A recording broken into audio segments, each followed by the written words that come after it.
Sarah Jensen's screams pierce the sterile air of the Adosian interrogation chamber. The 17-year-old human girl writhes against her restraints, her body convulsing as another wave of pain courses through her. Alien devices hum and pulse, inflicting tortures beyond human imagination. In the adjacent observation room, Uma, a low-ranking Adosian guard, watches the proceedings with growing unease. Her large, multifaceted eyes blink rapidly, a sign of distress in her species. Uma's antennae twitch as she turns to her superior. "Commander, the human possesses no valuable intelligence. She was merely on a routine exploration mission when captured. Is this necessary?" The commander's exoskeleton clacks as he rounds on Uma. "Silence. Our methods are not for you to question. The genetic potential of these humans could revolutionize our species. We must understand their limits." Uma falls silent, but her doubts linger. She returns her gaze to the writhing human girl, unable to shake the feeling that this is wrong. Across the galaxy, in a nondescript office building in Washington, D.C., military intelligence officer Dennis Powell's computer chirps. An encrypted transmission appears on his screen, and his eyes widen as he decodes the message. The grizzled veteran leans forward, his scarred hands clenching into fists as he watches footage of Sarah's capture and subsequent torture. Powell's breath catches in his throat. He recognizes Sarah immediately, the daughter of his former commanding officer. Without hesitation, he reaches for a secure phone, entering a code known to only a handful of individuals on Earth. "This is Powell. Activate Omega Protocol. We have a situation." Within minutes, Powell stands before Colonel Marcus Steele, leader of the clandestine Omega Division. The underground facility hums with activity as Steele assembles his team of 5 elite operatives. "What's the situation, Powell?" Steele's voice is sharp, his enhanced muscles tensed for action. Powell brings up the footage on a holographic display. Sarah Jensen, 17 years old, captured by the Adosians during a routine mission. They're torturing her for information she doesn't have. Steele's eyes narrow. "There's more." Powell nods grimly. "Intelligence suggests the Adosians are after something bigger. They believe human DNA holds the key to unprecedented enhancements. If they succeed, the balance of power in the galaxy could shift dramatically." The assembled super soldiers exchange glances. Each of them is a product of human genetic potential pushed to its limits. The thought of that power in Adosian hands is chilling. "Prep the Phantom," Steele orders, referring to their experimental stealth ship. "We launch in 30 minutes. As the team disperses to prepare, Powell catches Steele's arm. "Marcus, there's something else. Sarah. She's Jack Jensen's daughter." Steele's expression softens for a moment, remembering their fallen comrade. Then his jaw sets with determination. "We'll bring her home, Dennis, whatever it takes." In the depths of space, an invisible ship slips into faster-than-light travel. Inside, Earth's most elite soldiers prepare for battle. Their mission, to rescue a tortured human girl and prevent an alien species from exploiting humanity's genetic potential. The Adosians thought they could torture a human with impunity. They're about to learn how terribly wrong they were. Earth has sent its secret super soldiers, and the galaxy will never be the same. The Phantom streaked through hyperspace, its advanced stealth systems rendering it invisible to all but the most sophisticated detection equipment. Inside the ship's briefing room, Colonel Marcus Steele stood before his team of elite operatives, his face illuminated by the soft blue glow of a holographic display. "Listen up, Omega Division," Steele's voice cut through the low hum of the ship's engines. "Our mission is clear. Extract Sarah Jensen and prevent the Adosians from exploiting human genetic potential." The 5 super soldiers sat at attention, their enhanced physiques a testament to humanity's own advancements in genetic engineering. Steele introduced each member of the team, highlighting their unique abilities and roles in the upcoming operation. "Major Jack Harper, you'll lead the ground team," Steele said, nodding to a broad-shouldered man with piercing blue eyes. Harper's enhanced strength and tactical genius made him the ideal field commander. Steele continued down the line. "Lieutenant Alexei Volkov, stealth and infiltration. Sergeant Carlos Mendoza, tech specialist. Corporal Ethan Chen, combat medic. And Private First Class Nathan Brooks, our eyes and ears." As Steele outlined the mission parameters, a priority transmission from Powell appeared on the main screen. The intelligence officer's face was grim as he shared the latest intel. The Adoshan Society is ruled by a council of elders, Powell explained. Their research facility is located in a heavily fortified compound outside the capital. But here's the kicker. They've developed a prototype energy shield that makes their key installations impervious to large-scale attacks. The team exchanged glances, realizing the magnitude of the challenge ahead. Steele's eyes hardened as he processed the information. Understood, Powell. We'll adapt our strategy accordingly. Omega out. As the Phantom approached the Adoshan homeworld, Sergeant Mendoza's fingers flew across his console, his cybernetically enhanced brain processing data at superhuman speeds. Sir, we've got a problem, Mendoza reported. The planet's surrounded by automated defense satellites. One wrong move, and we're space dust. Steele leaned over Mendoza's shoulder. Options, Sergeant? Mendoza's eyes flickered with lines of code reflected from his neural interface. I can create a temporary blind spot in their network. It'll be tight, but it should give us a window to slip through. Do it, Steele ordered. The Phantom glided through the gap in the satellite network, a ghost in the void. But as they entered the planet's atmosphere, the ship began to shudder violently. What's happening? Harper demanded, bracing himself against a bulkhead. The pilot's voice crackled over the intercom. The atmosphere's denser than we anticipated, sir. It's corrosive, eating through our stealth systems. Steele's mind raced through their options. Set us down in that clearing. He pointed to a spot on the navigational display. We'll proceed on foot from there. The Phantom touched down in a desolate alien landscape. As the team disembarked, they were hit by a wave of toxic fumes. The ground beneath their feet bubbled and hissed, slowly eroding their advanced armor. Corporal Chen sprang into action, pulling out a series of auto-injectors from his medical kit. Nano boosters, he explained, administering the shots to each team member. They'll enhance our resistance to this hellhole, but it won't last forever. Major Harper surveyed the harsh terrain stretching before them. We've got a long way to go, people. Stay alert and stick together. As Omega Division began their treacherous journey towards the Adoshan research facility, they were unaware of the developments unfolding within its walls. Dr. Zix, a female Adoshan scientist with a reputation for brilliance, matched only by her ruthlessness, leaned over a console, her multifaceted eyes gleaming with excitement.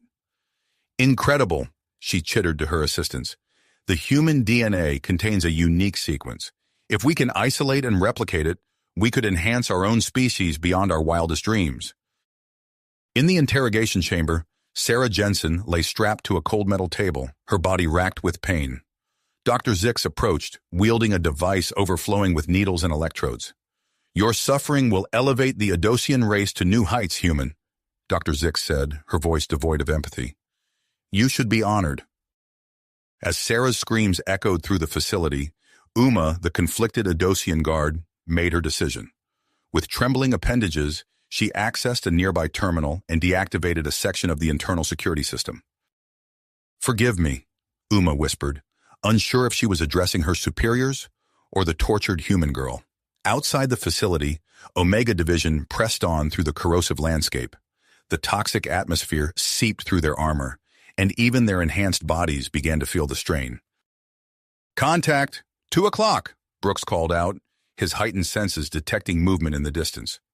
The team dropped into defensive positions as an Adoshan patrol skimmed across the horizon on anti-gravity platforms. Volkov activated his cloaking technology, becoming nearly invisible against the alien terrain.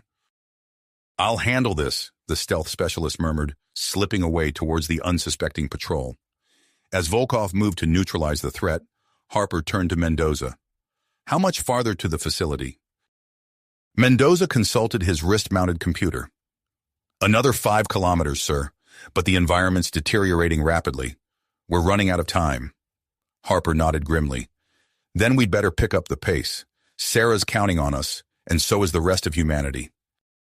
With new hope, Omega Division pushed forward, unaware of the groundbreaking discoveries being made within the Adoshan facility or the unexpected ally they had in Uma. The race against time had begun, and the fate of Sarah Jensen and perhaps the entire human race hung in the balance. As Omega Division pushed forward through the corrosive landscape, the air grew thicker with toxic fumes. The team's nano-boosted bodies strained against the harsh environment, their enhanced muscles burning with each step. Major Harper held up a closed fist, signaling the team to halt. Before them stretched a massive ravine, its depths shrouded in swirling, noxious gas. The chasm cut across their path like a jagged wound in the alien Earth, effectively blocking their route to the research facility. "Damn," Harper muttered, his tactical mind already racing through potential solutions. He turned to Mendoza. "Sergeant, what are we looking at?" Mendoza's cybernetically enhanced eyes scanned the ravine, data streaming across his field of vision. "It's at least 100 meters across, sir. The gas at the bottom, it's far more corrosive than what we've encountered so far. Our armor wouldn't last seconds down there." Harper nodded, his heart made. "Then we go over." He surveyed their equipment, then locked eyes with Mendoza. "Think you can rig up some grappling hooks and tethers that can withstand this atmosphere?" A grin spread across Mendoza's face. "Give me 10 minutes, Major." As Mendoza set to work, reconfiguring their gear with practiced efficiency, Brooks suddenly tensed. His heightened senses picked up a faint vibration in the ground. "Contact!" Brooks hissed, dropping into a crouch. "Multiple hostiles, closing fast." The team reacted instantly, forming a defensive perimeter. From concealed silos in the ground, a swarm of biomechanical drones erupted into the air. Their metallic bodies gleamed in the eerie light of the alien sun as they zeroed in on the intruders. "Volkov, flank them!" Harper ordered, his enhanced strength allowing him to heft a heavy energy rifle with ease. "Chen, you're on defense. Brooks, call out their movements. Mendoza, keep working on those tethers. We're going to need them." The air filled with the whine of energy weapons as the drones opened fire. Chen leapt into action, his body blurring with superhuman speed as he intercepted blasts meant for his teammates. Where the energy bolts struck him, his flesh sizzled and burned, only to knit back together moments later. Volkov vanished from sight, his cloaking technology rendering him invisible. The drone's sensors struggled to track him as he moved through their ranks, planting compact explosives on key targets. Detonations rocked the swarm, sending shrapnel and broken drones raining down into the ravine. Brooks' voice cut through the chaos, calling out attack vectors and weak points with preternatural accuracy. Harper used the information to devastating effect, his enhanced reflexes allowing him to pick off drone after drone with precision shots. Amidst the firefight, Mendoza worked feverishly on the grappling equipment. His fingers flew over circuitry and alien alloys, pushing his tech expertise to its limits. Suddenly his eyes widened as lines of code flashed across his neural interface. "Major!" Mendoza shouted over the din of battle. "I've identified a vulnerability in their network. I can disrupt their coordination with a targeted virus." Harper nodded sharply. "Do it!" Mendoza's fingers became a blur as he input the necessary commands. A pulse of invisible energy radiated from his wrist-mounted computer. The effect was immediate and dramatic. Drones collided mid-air, their movements becoming erratic and uncoordinated. Several plummeted into the ravine, disappearing into the corrosive mist below. With the drone threat neutralized, Harper turned his attention back to the ravine crossing. "Mendoza, status on those tethers?" "Ready, sir," Mendoza replied, holding up a set of modified grappling guns. "They'll hold against the atmosphere, but I can't guarantee for how long." Harper was about to give the order to begin their crossing when a new sound cut through the air, the distinctive hum of an Adoshan scout ship. The team instinctively raised their weapons, preparing for another fight. But instead of opening fire, the ship slowed its approach and a voice crackled over their comms, a voice speaking perfect English. "Humans, do not fire. I am here to help." Harper exchanged wary glances with his team. "Identify yourself," he demanded. "My name is Uma," the voice replied. "I am an Edoshan guard from the research facility. I cannot stand by while my people commit such atrocities. I want to help you rescue the human girl and stop these experiments." Steele's voice cut in over the team's secure channel. "This could be a trap, Proceed with extreme caution. Harper nodded, then addressed Uma. Prove your intentions. What can you tell us about the facility? Uma's response was immediate and detailed. She described the facility's layout, its security measures, and most crucially, the location of Sarah Jensen and Dr. Zix's laboratory. She also shared alarming news about recent breakthroughs in human DNA research, emphasizing the urgency of their mission. As Uma's scout ship settled on their side of the ravine, Harper made a rapid tactical assessment. Using the ship to bypass the facility's outer defenses could significantly increase their chances of success, but it also meant putting their trust in an alien whose true motives remained uncertain. Colonel, Harper said, addressing Steele, recommend we accept Uma's assistance. The intel she's provided checks out, and her ship could be our best shot at getting into that facility undetected. There was a moment of tense silence before Steele's reply came through. Understood, Major, but keep your guard up. If this is a trap, I expect Omega Division to fight its way out. As the team boarded Uma's scout ship, the air hummed with nervous energy. They had successfully navigated their first major obstacle, but the true test still lay ahead. The research facility loomed in the distance, a foreboding structure that held both their target and untold dangers. Unknown to Omega Division and their new Edosian ally, another player had entered the game. General Kraz, a high-ranking Edosian military commander, had taken notice of the unusual activity at the research facility. Suspicious and ruthless, he had dispatched an elite unit of Edosian soldiers to investigate and eliminate any threats. As Uma's scout ship approached the facility, the stakes of the mission grew ever higher. The fate of Sarah Jensen, the potential exploitation of human DNA, and perhaps the future of interspecies relations in the galaxy, all hung in the balance. Omega Division steeled themselves for the challenges ahead, knowing that their enhanced abilities would be pushed to their absolute limits. The research facility grew larger in the ship's viewport, its alien architecture a stark reminder of the dangerous, unknown world they were infiltrating. Harper turned to his team, his expression grim but resolute. Remember your training, he said quietly. We go in fast, we hit hard, and we get that girl out, whatever it takes. As the scout ship began its final approach, the members of Omega Division checked their weapons one last time. The real battle was about to begin. Begin.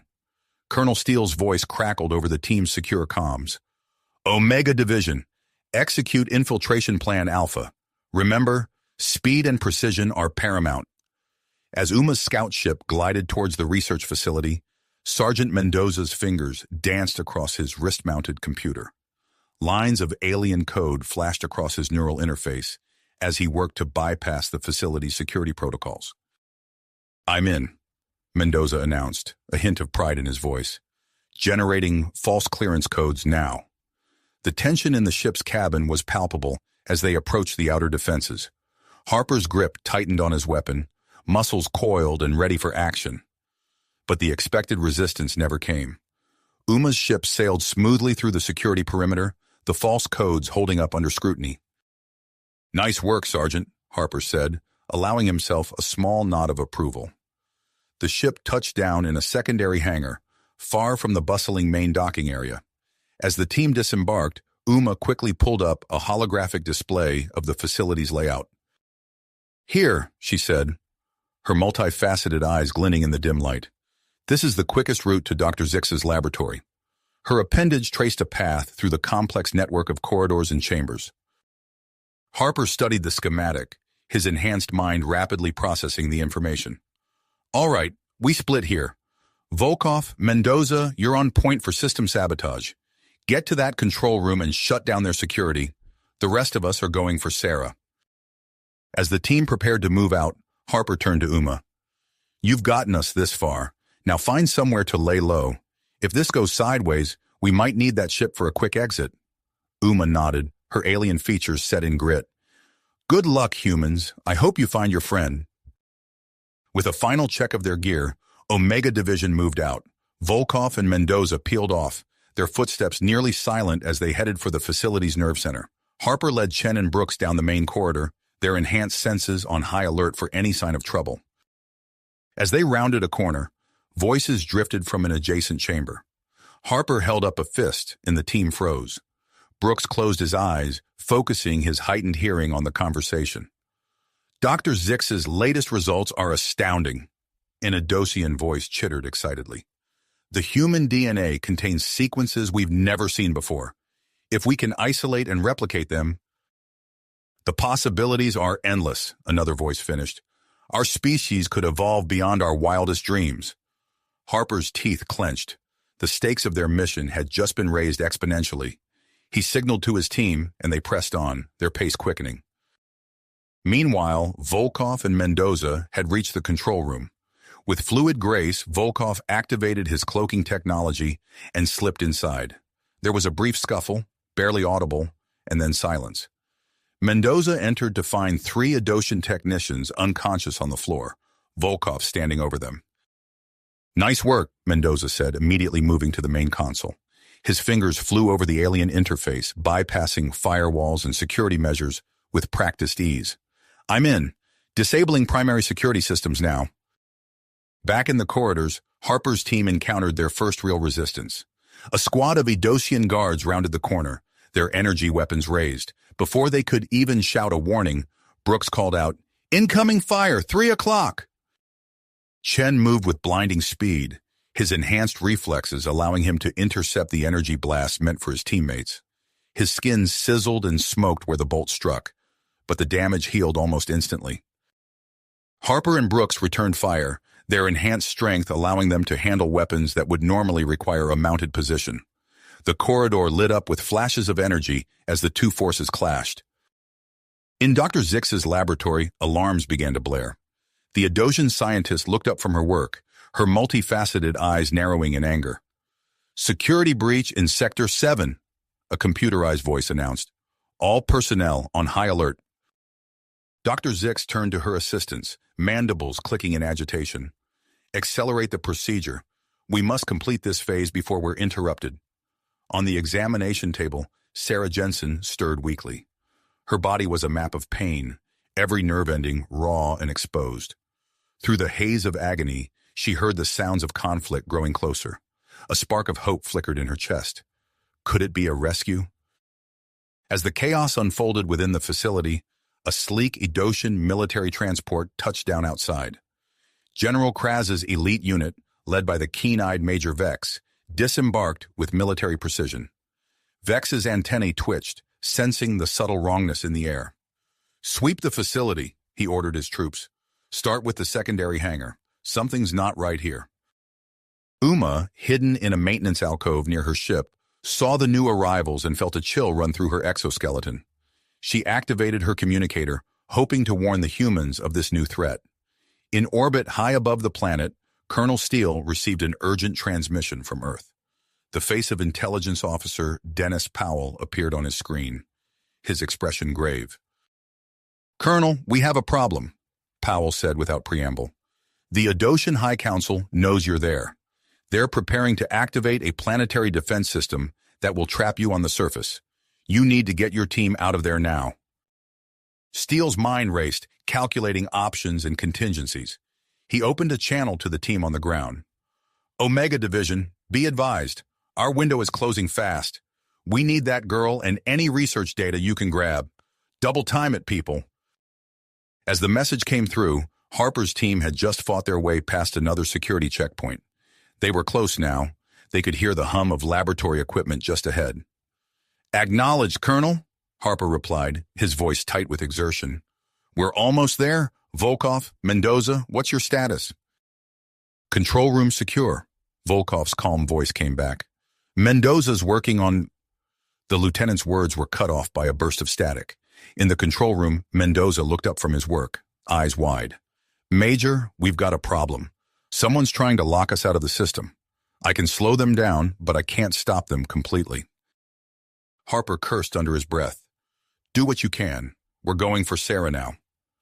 As Omega Division converged on Dr. Zix's laboratory from multiple directions, the various factions within the facility drew closer together. The air crackled with tension, the calm before an imminent storm. In her hiding place, Uma made a decision. She couldn't stand idly by any longer. With a deep breath, she emerged from her alcove and began making her way towards the laboratory. She didn't know exactly what she could do, but she knew she had to try. The stage was set for a confrontation that would determine not just Sarah Jensen's fate, but potentially the future of human-Edosian relations and the balance of power in the galaxy. As Harper's team prepared to breach the laboratory doors, the only certainty was that the next few moments would change everything. Everything. As Harper's team prepared to breach the laboratory doors, the facility's alarms suddenly intensified, their piercing wail reverberating through the corridors. "Incoming!" Brooks shouted, his enhanced hearing picking up the rapid approach of heavily armed forces. Harper spun around, assessing the situation. "Chen, cover our six. Brooks, on me. We're going in hot." With a nod, Chen took up a defensive position, his weapon at the ready. Harper stepped back, then charged forward, slamming his augmented body into the reinforced laboratory door. The metal groaned and buckled under the impact, but held firm. "Again!" Harper growled, his muscles tensing for another assault. This time, as he hit the door, he felt it give way. With a screech of tearing metal, the door came free from its frame. Harper's momentum carried him through, the massive door still in his grasp.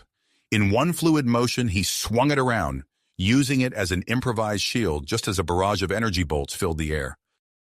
"Brooks, positions?" Harper called out, his voice barely audible over the chaos. Brooks closed his eyes, focusing his heightened senses.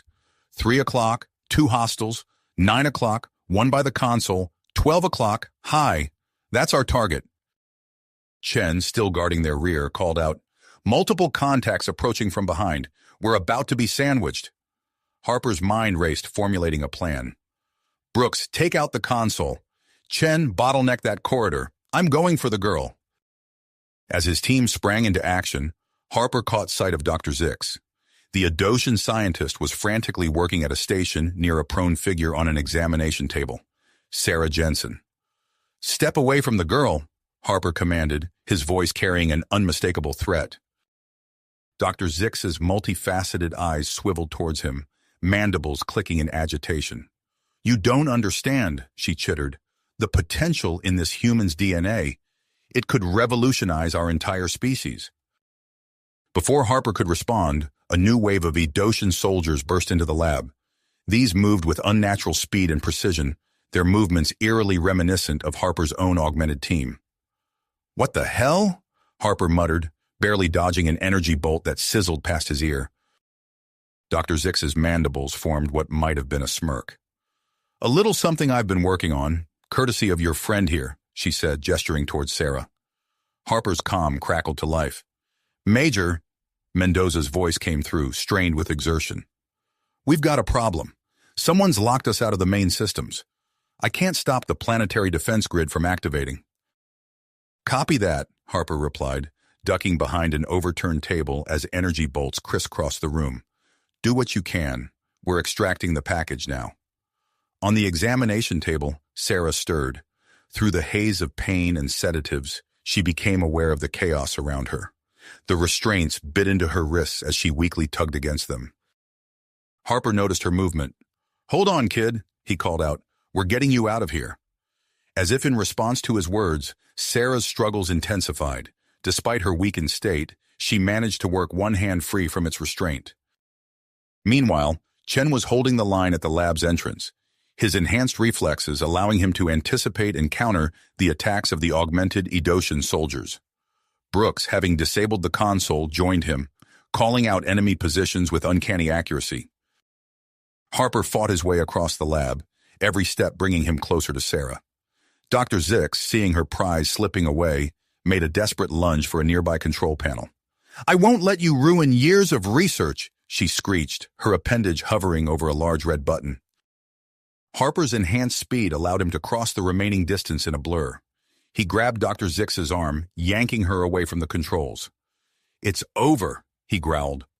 A sudden explosion rocked the facility, nearly throwing Harper off balance. His comm came to life again, this time with Uma's voice. "Human friends," she said, her alien tones tinged with urgency. "I've created diversions to draw away some of the security forces, but I've been discovered. You must hurry."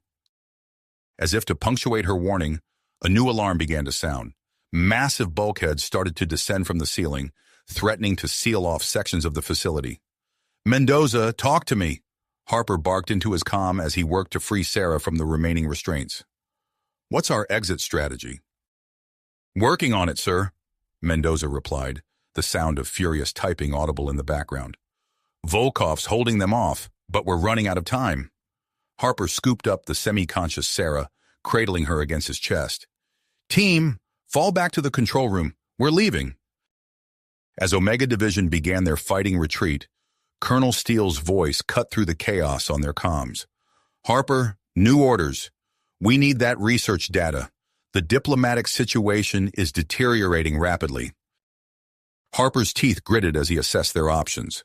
They were outnumbered, outgunned, and rapidly running out of time. But the stakes had just been raised even higher.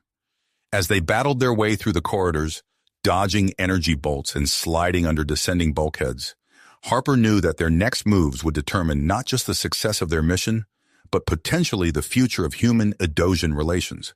The weight of that responsibility settled on his shoulders as he led his team deeper into the heart of the alien facility, the unconscious form of Sarah Jensen, a constant reminder of what was at stake. The weight of that responsibility settled on his shoulders as he led his team deeper into the heart of the alien facility, the unconscious form of Sarah Jensen, a constant reminder of what was at risk. As they rounded a corner, a barrage of energy bolts forced them back. The enhanced Edosian soldiers, led by Major Vex, had caught up with them. Harper's eyes narrowed as he assessed the situation.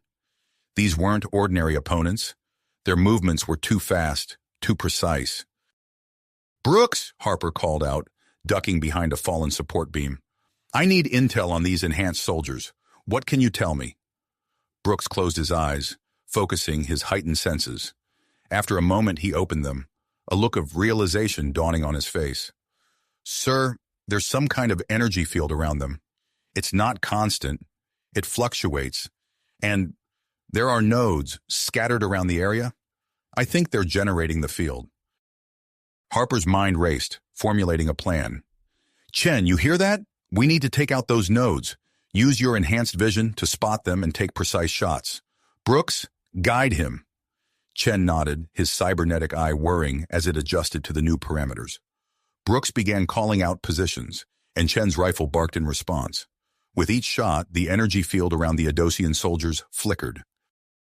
Meanwhile, on the examination table, Sarah Jensen continued her desperate struggle against her restraints. Her movements caught Dr. Zix's attention, who chittered in alarm and moved towards her. "No!" Harper shouted, but he was pinned down by enemy fire. Sarah's hand, slick with sweat and blood, slipped free from its restraint. In her panic, she lashed out, knocking over a tray of medical instruments. The crash momentarily distracted the Edosian soldiers, creating an opening. "Now!" Harper roared, surging forward. His team moved as one, capitalizing on the confusion. Chen's precise shots took out the remaining nodes, and the enhancement field collapsed. The Edosian soldiers stumbled, suddenly robbed of their augmented abilities. Harper reached Sarah's side, quickly working to free her from the remaining restraints. "It's okay," he said softly, noting her terrified expression. "We're here to help." Dr. Zix, seeing her prize slipping away, made a desperate lunge for a nearby console. "I won't let you ruin everything," she screeched. Harper spun, his enhanced reflexes allowing him to intercept the Edosian scientist before she could reach her goal. He pinned her against the wall, his voice a low growl. "It's over, Doctor. Your research is coming with us." Suddenly, his comm crackled to life. "Major," Mendoza's voice came through, strained with exertion.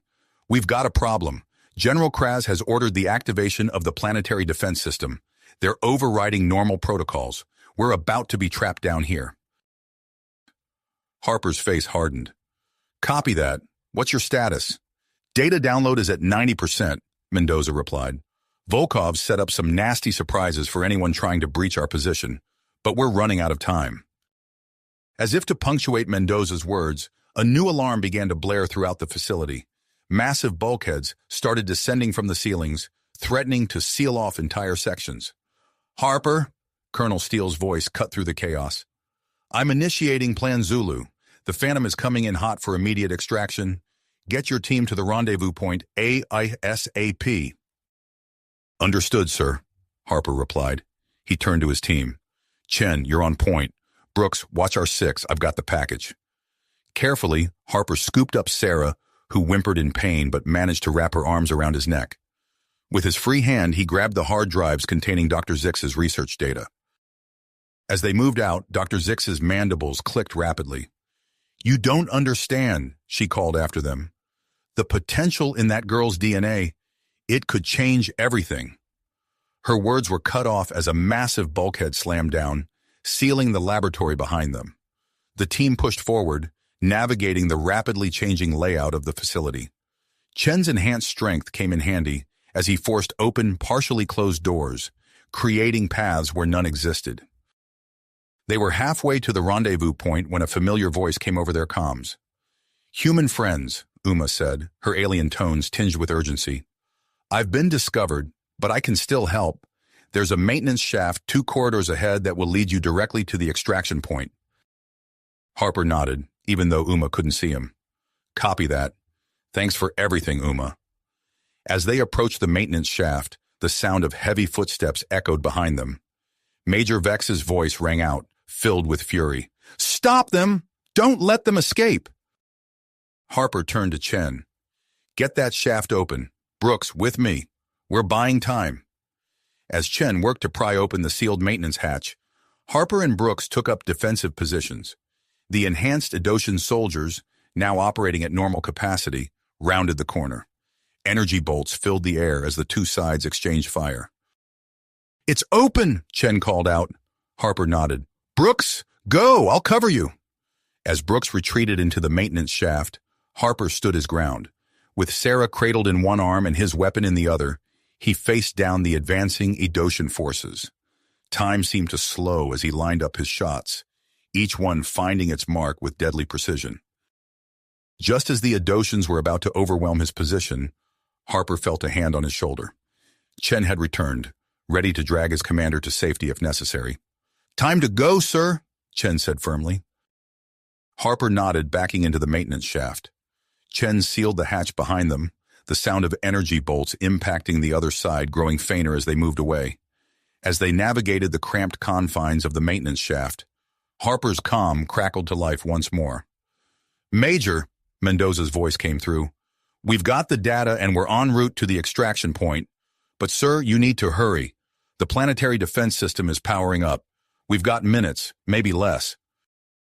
Harper gritted his teeth, pushing his enhanced body to its limits as they raced towards their escape. The fate of their mission, of Sarah Jensen, and potentially of human-Edosian relations hung in the balance. And with each passing second, their window of opportunity grew smaller. The maintenance shaft began to angle upward, leading them towards the surface. Ahead, Harper could see a faint glimmer of natural light. They were close now, so close to their goal. But as the first tremors of the activating planetary defense system began to shake the facility, Harper knew their ordeal was just getting started.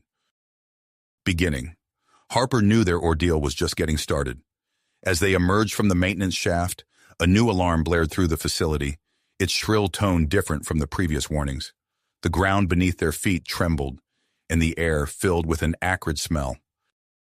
That's not good, Chen muttered, his cybernetic eye whirring as it analyzed their surroundings. Before Harper could respond, Mendoza's voice crackled over the comm. Major, we've got a serious problem. Dr. Zix initiated a self-destruct sequence. The whole place is coming down, and it's triggering containment breaches all over the facility.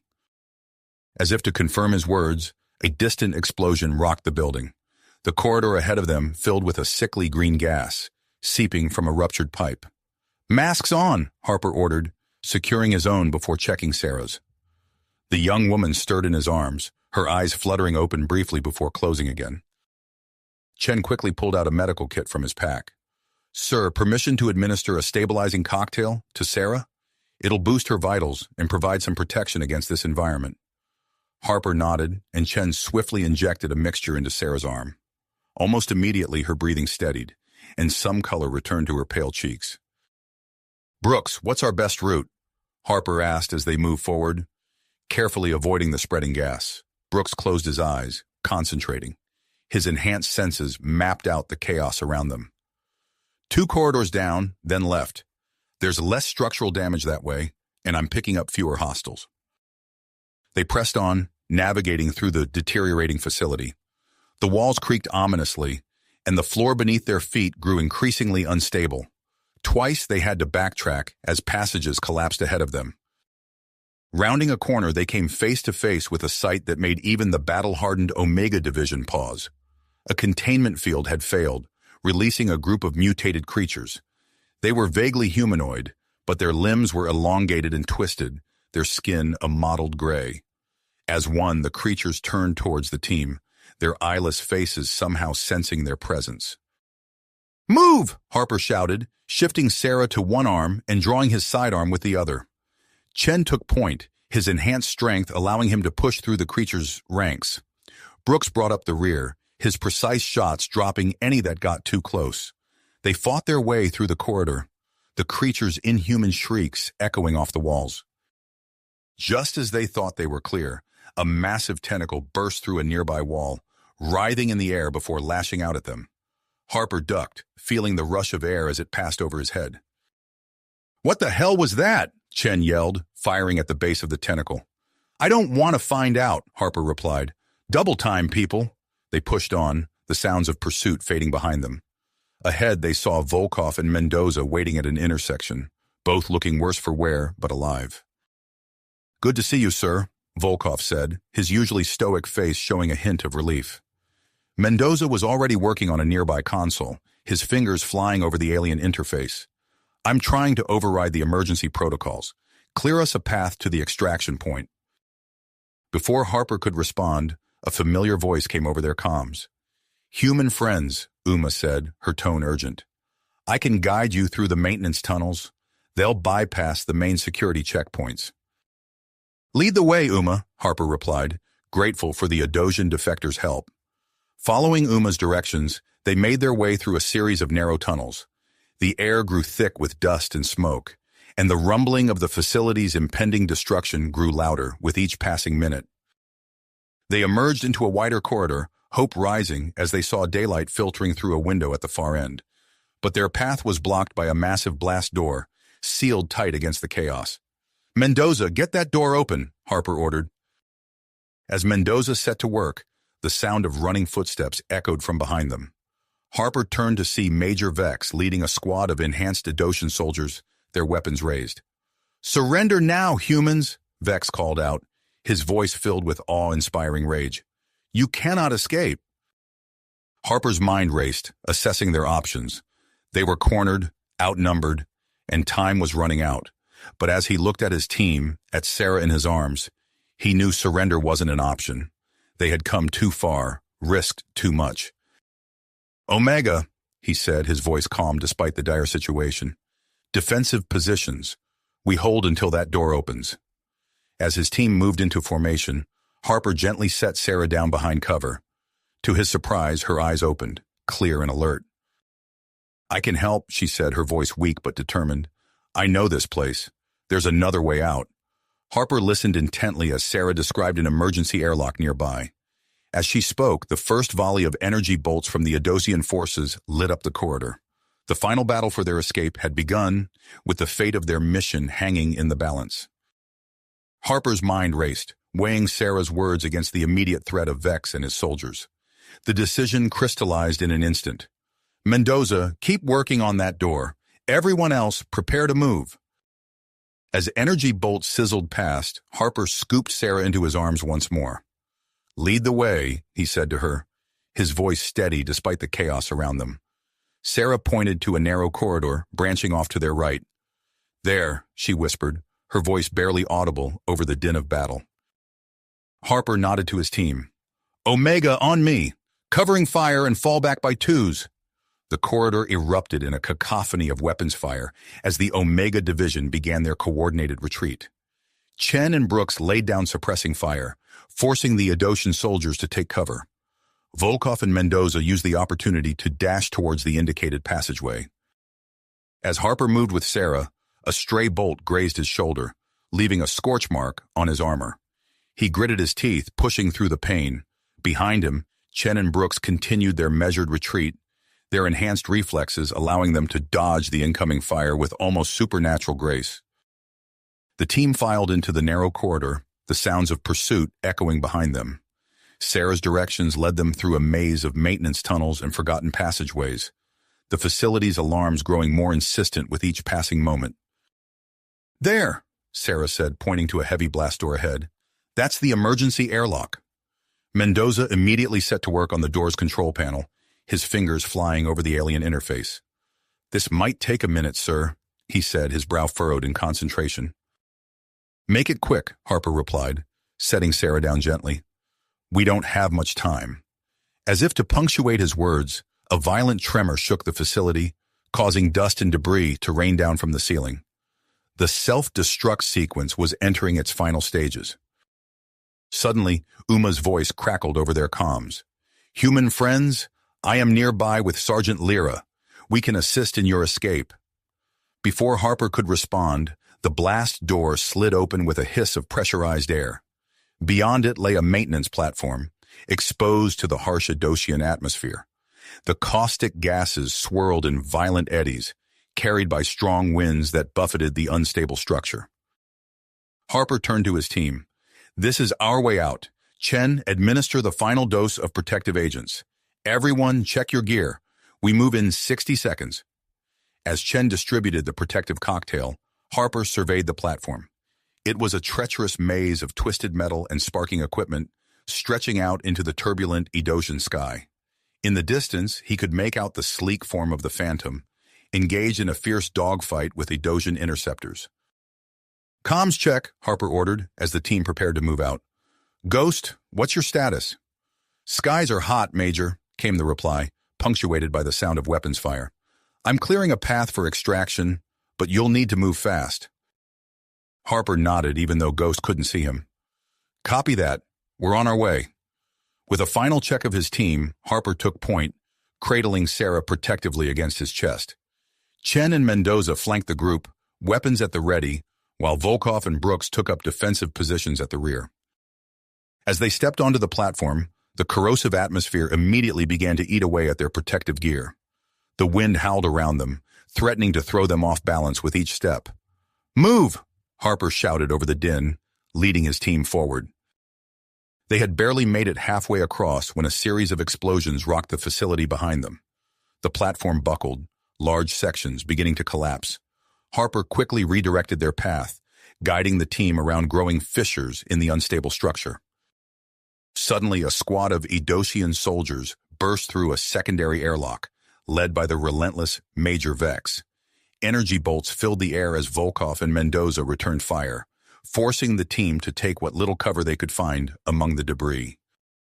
"Keep moving," Harper ordered, his voice steady despite the chaos. "Ghost, we need that extraction now." As they neared the edge of the platform, a critical failure in the facility's power core sent a massive shockwave through the structure. A large section of the platform began to break away, threatening to separate the team from their escape route. Harper's enhanced muscles coiled, and he leaped across the widening gap with Sarah in his arms.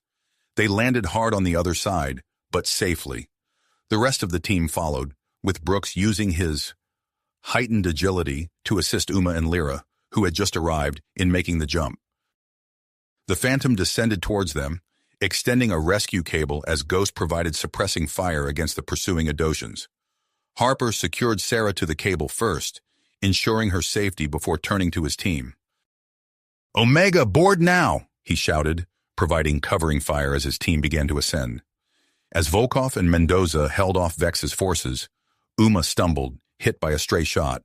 Lyra, in an unexpected display of loyalty, helped her fellow Edosian onto the rescue cable before turning to face her former comrades. "Go!" Lyra shouted to Harper, her weapons blazing against the oncoming Edosian soldiers. "I'll buy you time." With the platform crumbling beneath them and Edosian reinforcements closing in, Harper made the difficult decision. He gave Lyra a nod of respect before grabbing the cable, signaling Ghost to ascend. As the Phantom rose, Harper watched Lyra continue her valiant last stand, her sacrifice ensuring their escape. Below them, the research facility finally succumbed to the chain reaction of explosions, collapsing in on itself in a spectacular display of destruction. But their ordeal was a long way to go. As the Phantom punched through the planet's atmosphere, the fully activated Idosian planetary defense system loomed before them. Ghost's voice crackled over the comms, tense but determined. "Hold on tight, folks. This ride's about to get bumpy."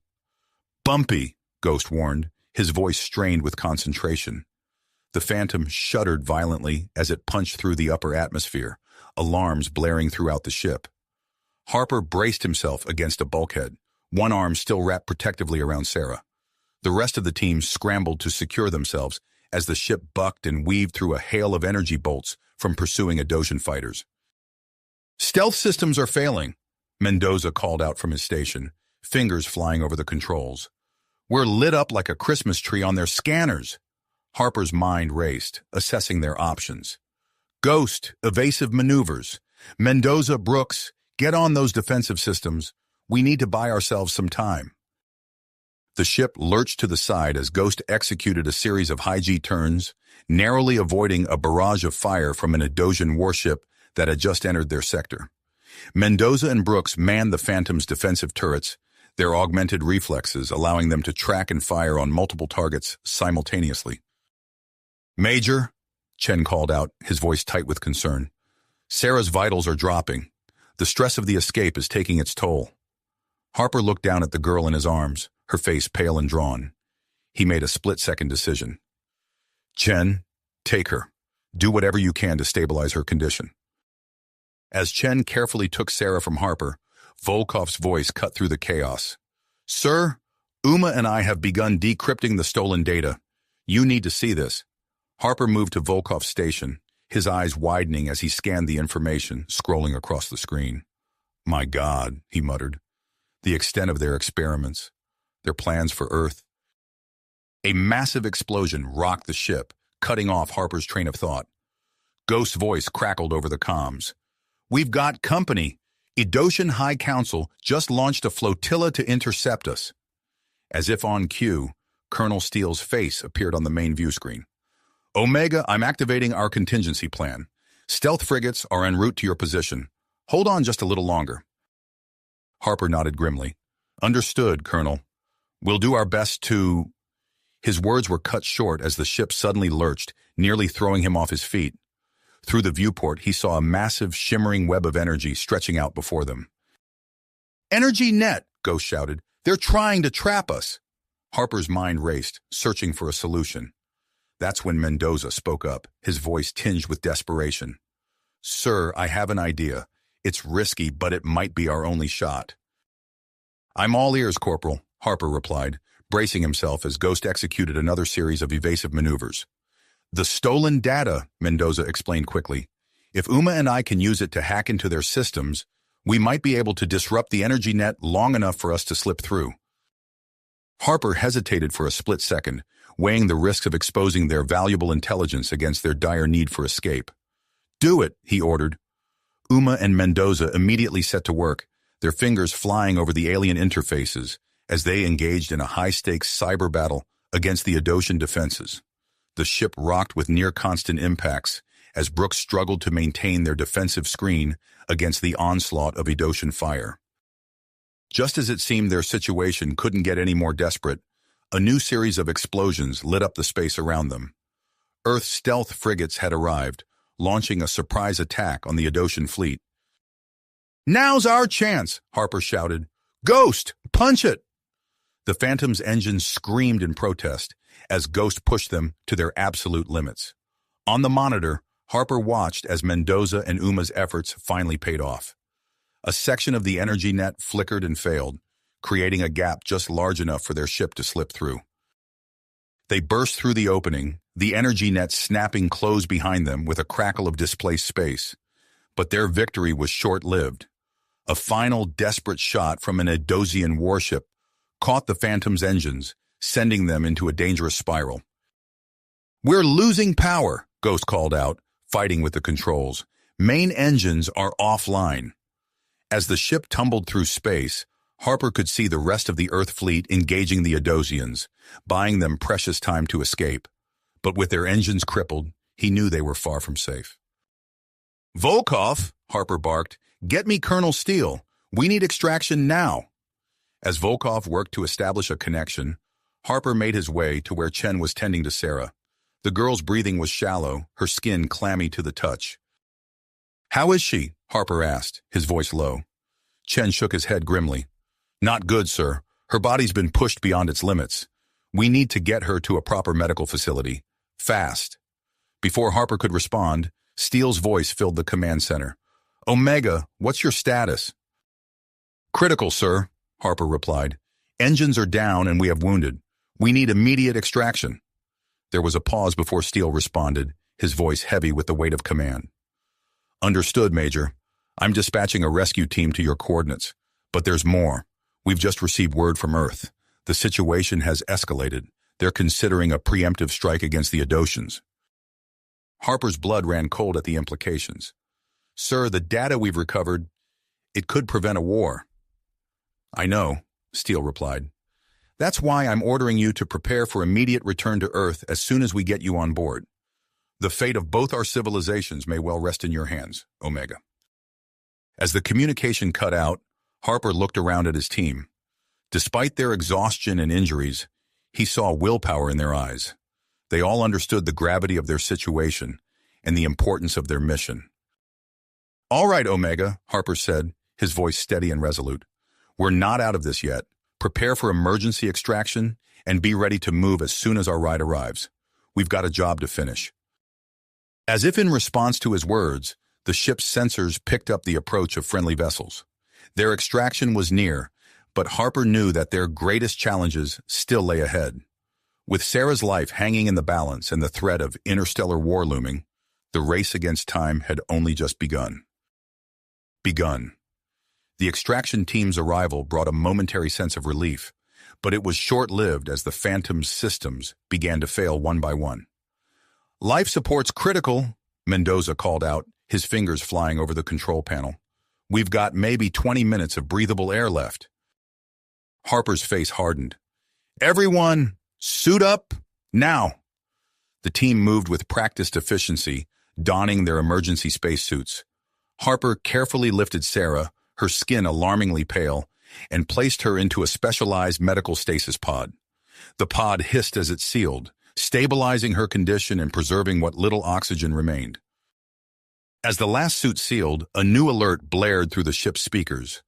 Mendoza's eyes widened as he analyzed the incoming transmission. "Sir, we're picking up a distress signal. It's Adosian." Harper moved to Mendoza's station, studying the readout. "Source?" "An escape pod, sir. Looks like it launched from the research facility before it went down." Colonel Steele's voice crackled over the comms. "Omega, this is a priority target. Intercept and capture any survivors. Their intelligence could be crucial." "Understood, Colonel," Harper replied, turning to his pilot. "Ghost, can you get us there?" Ghost's hands tightened on the controls. "I can try, sir, but we're running on fumes here." "Do it," Harper ordered, then addressed the team. "Brooks, I need your eyes. Help Ghost navigate any debris." As the Phantom limped towards the escape pod's coordinates, the vastness of space outside the viewports became a treacherous maze of twisted metal and shattered equipment. Brooks moved to stand behind Ghost, his augmented senses scanning the debris field. 3 degrees port, Brooks called out. "Watch the fragment at 2 o'clock. Ghost's piloting skills were put to the test as he wove through the deadly obstacle course. The ship groaned with each maneuver, the damage to its hull evident in every creak and shudder. Meanwhile, Volkov and Uma hunched over a console, their faces illuminated by scrolling data. "Major," Volkov called out, his voice tight with urgency, "we've uncovered something in the Adosian files. There's a hidden installation in a nearby asteroid belt. It seems to be the epicenter of their genetic research program." Harper's mind raced with the implications. "Can you pinpoint its location?" "Working on it, sir," Uma replied, her alien fingers moving with inhuman speed across the interface. As they closed in on the escape pod, Harper coordinated his team for the extraction. "Volkov, disable their propulsion and comms. Chen, be ready with a sedative. We don't know what we're dealing with here." The Phantom's remaining functional systems locked onto the pod, disabling its key components with surgical precision. As they prepared to bring it aboard, a sudden burst of energy erupted from the pod. "Nanobots!" Chen shouted, his suit's sensors flashing warnings. "They're designed to interfere with our augmentations." The team's enhanced abilities flickered and faltered as the microscopic machines swarmed around them. Chen rushed to a nearby console, his movements sluggish but determined. "I'm synthesizing a countermeasure, but it'll take time." Before Harper could respond, a violent impact rocked the ship. Warning klaxons blared as Mendoza shouted, "Hull breach in compartment C! We're losing atmosphere!"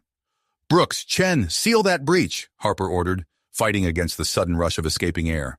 "Ghost, hold us steady." As part of the team battled to save the ship, Harper and Volkov moved to secure their Adosian captive. The alien scientist, Dr. Zix, fought with surprising strength, her eyes wild with a mixture of fear and defiance. "Stand down," Harper shouted, struggling to restrain her. "We're not here to harm you." Just as they managed to subdue Dr. Zix, Chen's voice came over the comms. "Countermeasure deployed, sir. Our systems should be coming back online." With the immediate crises averted, Harper took stock of their situation.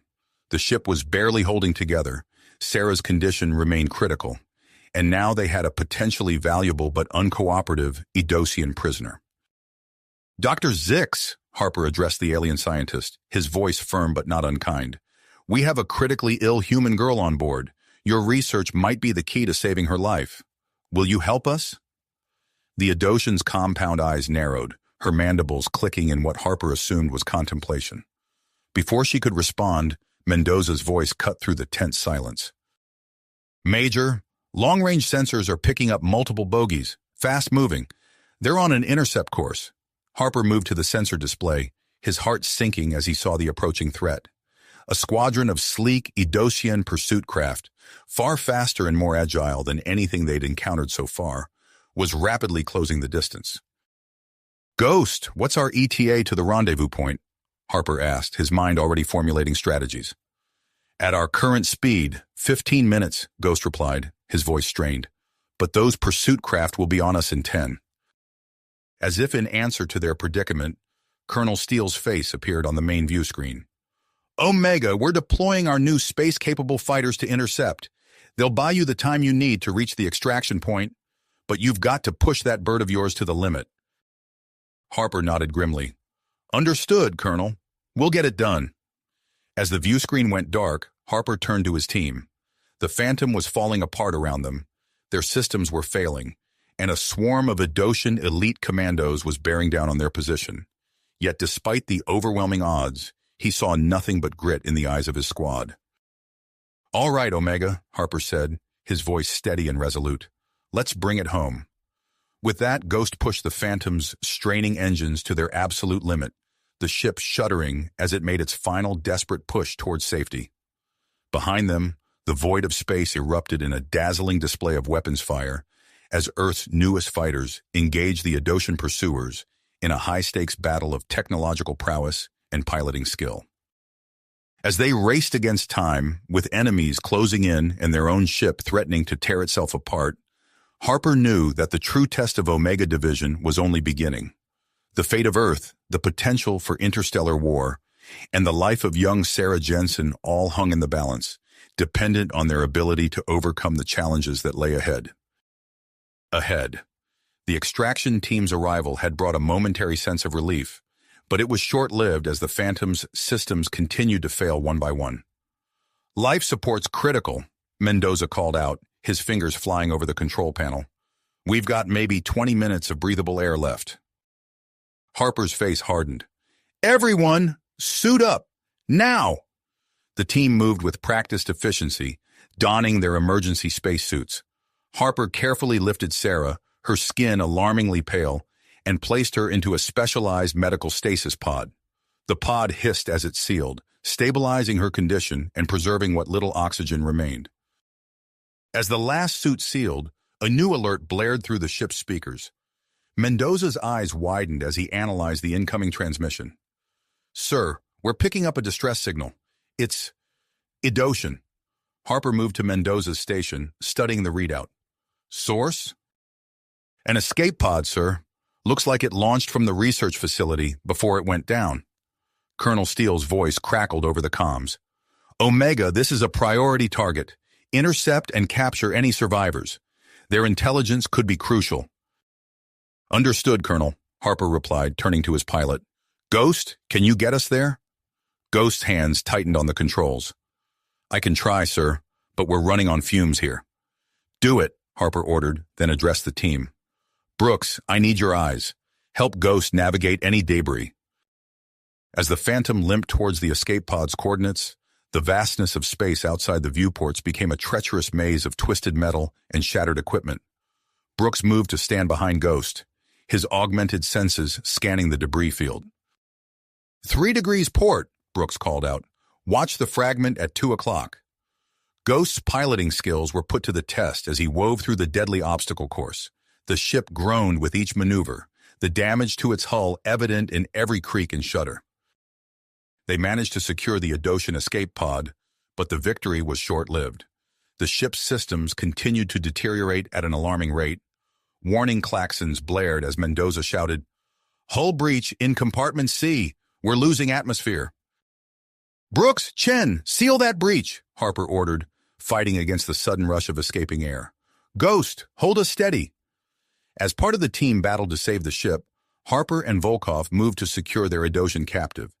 The alien scientist, Dr. Zix, fought with surprising strength, her eyes wild with a mixture of fear and defiance. Stand down, Harper shouted, struggling to restrain her. We're not here to harm you. With the immediate crises temporarily averted, Harper took stock of their situation. The ship was barely holding together. Sarah's condition remained critical, and now they had a potentially valuable but uncooperative Adocian prisoner. Ghost's voice cut through the tension. Major, our ETA to the rendezvous point is 15 minutes, but those Adocian pursuit craft will be on us in 10. As if in answer to their predicament, Colonel Steele's face appeared on the main view screen. Omega, we're deploying our new space-capable fighters to intercept. They'll buy you the time you need to reach the extraction point, but you've got to push that bird of yours to the limit. Harper nodded grimly. Understood, Colonel. We'll get it done. As the view screen went dark, Harper turned to his team. The Phantom was falling apart around them. Their systems were failing, and a swarm of Adocian elite commandos was bearing down on their position. Ghost pushed the Phantom's straining engines to their absolute limit, the ship shuddering as it made its final desperate push toward safety.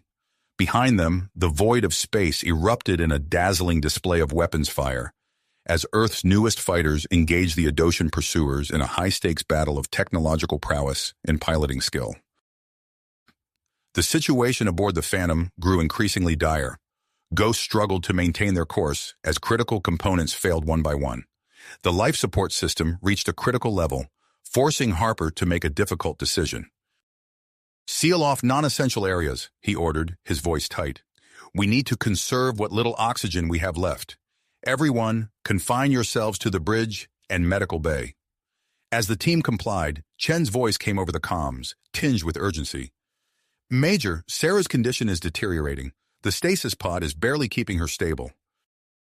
Harper made his way to the medical bay, where Chen was hunched over Sarah's pod, his face etched with concern. What are our options, Chen? The medic shook his head. Conventional treatments aren't cutting it anymore. But I have an idea. It's risky, but it might be our only shot. Let's hear it, Harper said, bracing himself. Chen explained his plan to create a temporary stabilizing agent using a combination of the team's enhanced DNA and the data extracted from Dr. Zix's research. The procedure was dangerous, potentially compromising the team's own augmented systems, but it was their best chance at saving Sarah's life. Harper weighed the risks, his mind racing.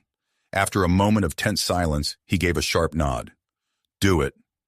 Chen and Mendoza immediately set to work, using the ship's limited medical equipment and their own augmented abilities to synthesize the stabilizing agent. The process was grueling, pushing their enhanced systems to the limit. Outside, the space battle intensified. Earth fighters, though outnumbered, held their own against the Adocian pursuit craft. but the tide began to turn as Idosian reinforcements arrived from a nearby outpost. Colonel Steele's voice crackled over the comms. "Omega, we're deploying Sunburst. Brace for electromagnetic interference." Moments later, a brilliant flash of light illuminated the viewport. The Idosian ships, caught in the pulse, suddenly lost power and began to drift aimlessly in space. With the immediate threat neutralized, the Phantom gained a temporary reprieve, but their troubles were just the beginning. Ghost's voice, strained with effort, came over the intercom. "Major, the engines are on the verge of complete failure. We're not going to make it to the rendezvous point." As the team grappled with this new setback, Volkov's voice cut through the tension. "Sir, I've found something in the Idosian data. There's an emergency fuel cache hidden in a nearby asteroid field. It's part of a secret Idosian supply line." Harper's eyes narrowed. "Can we reach it?" "It's in an unstable region," Volkov replied. "Navigating it will be extremely dangerous."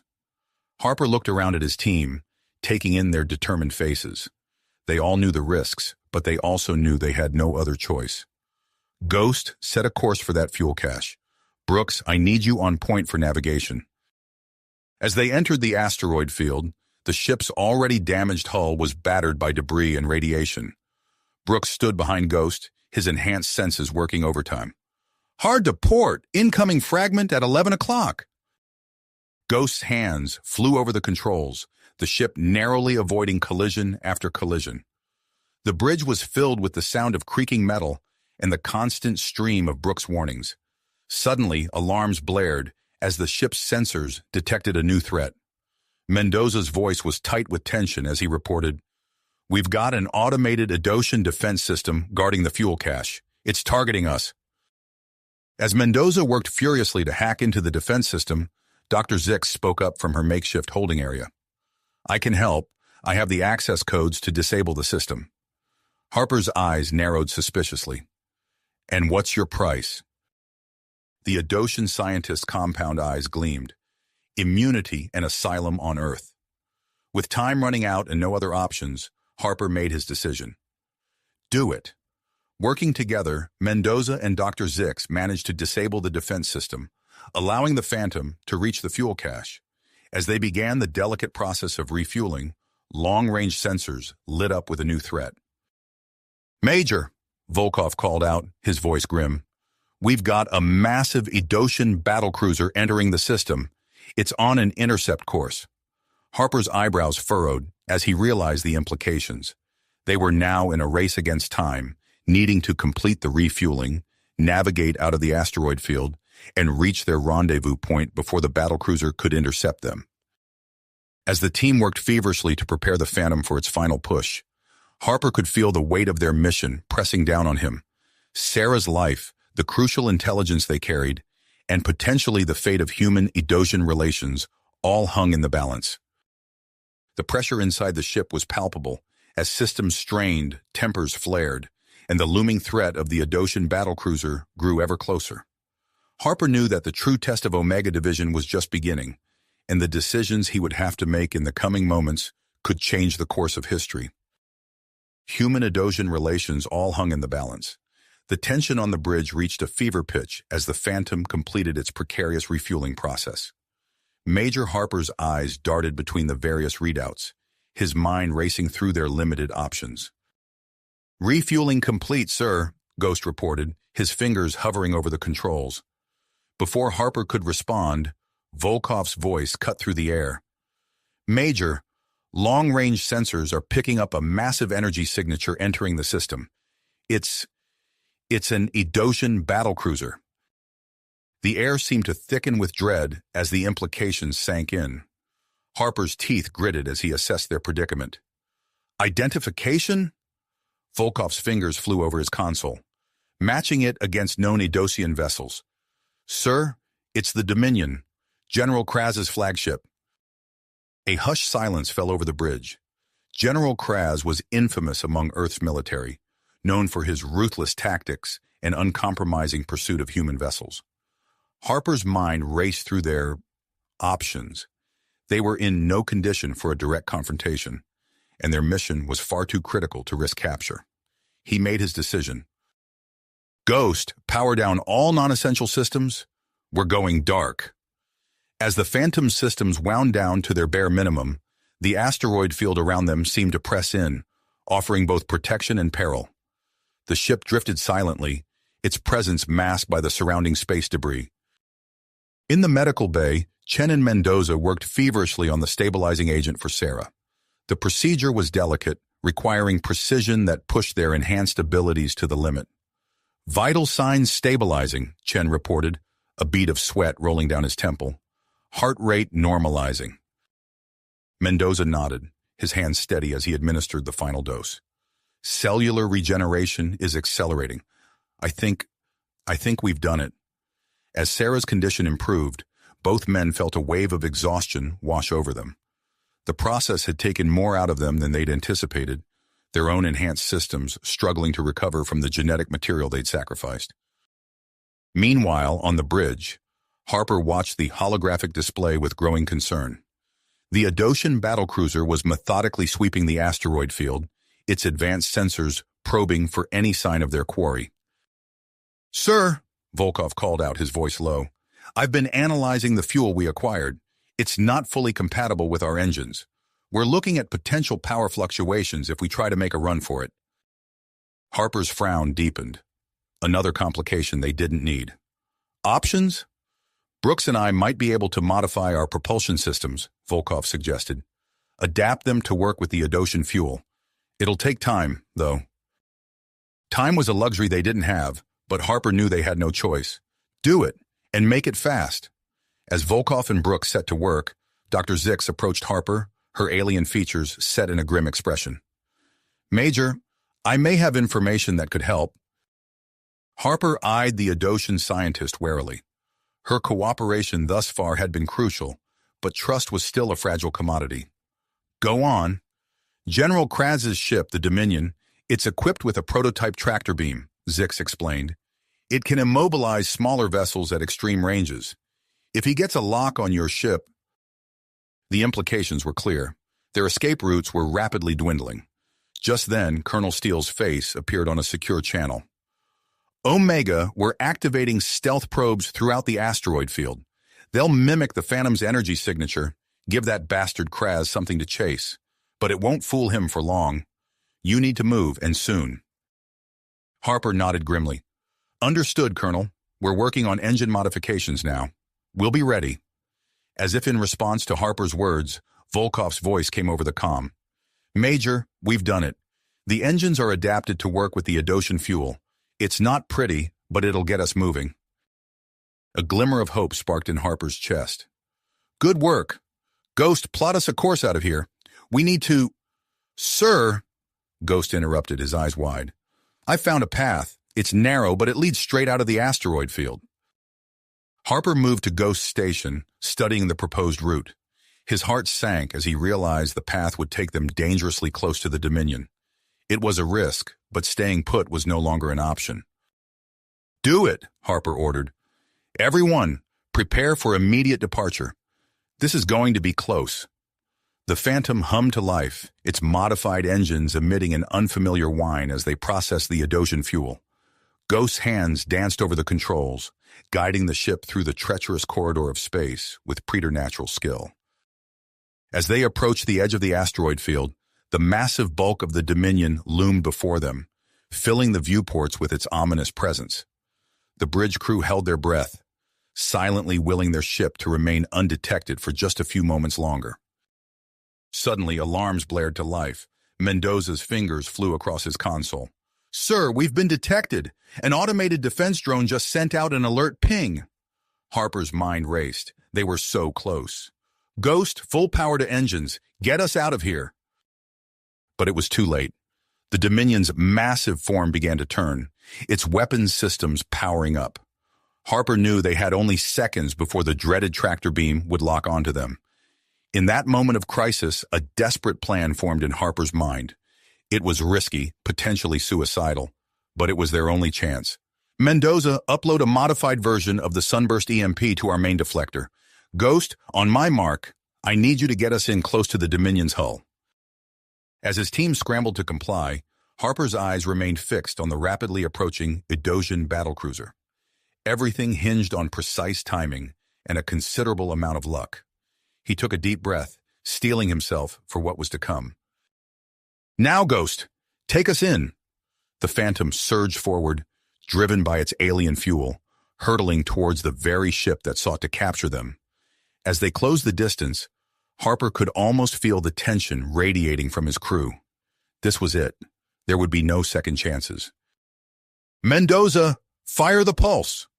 A brilliant flash erupted from the Phantom's deflector dish, a concentrated burst of electromagnetic energy aimed directly at the Dominion's tractor beam emitter. For a heart-stopping moment, nothing seemed to happen.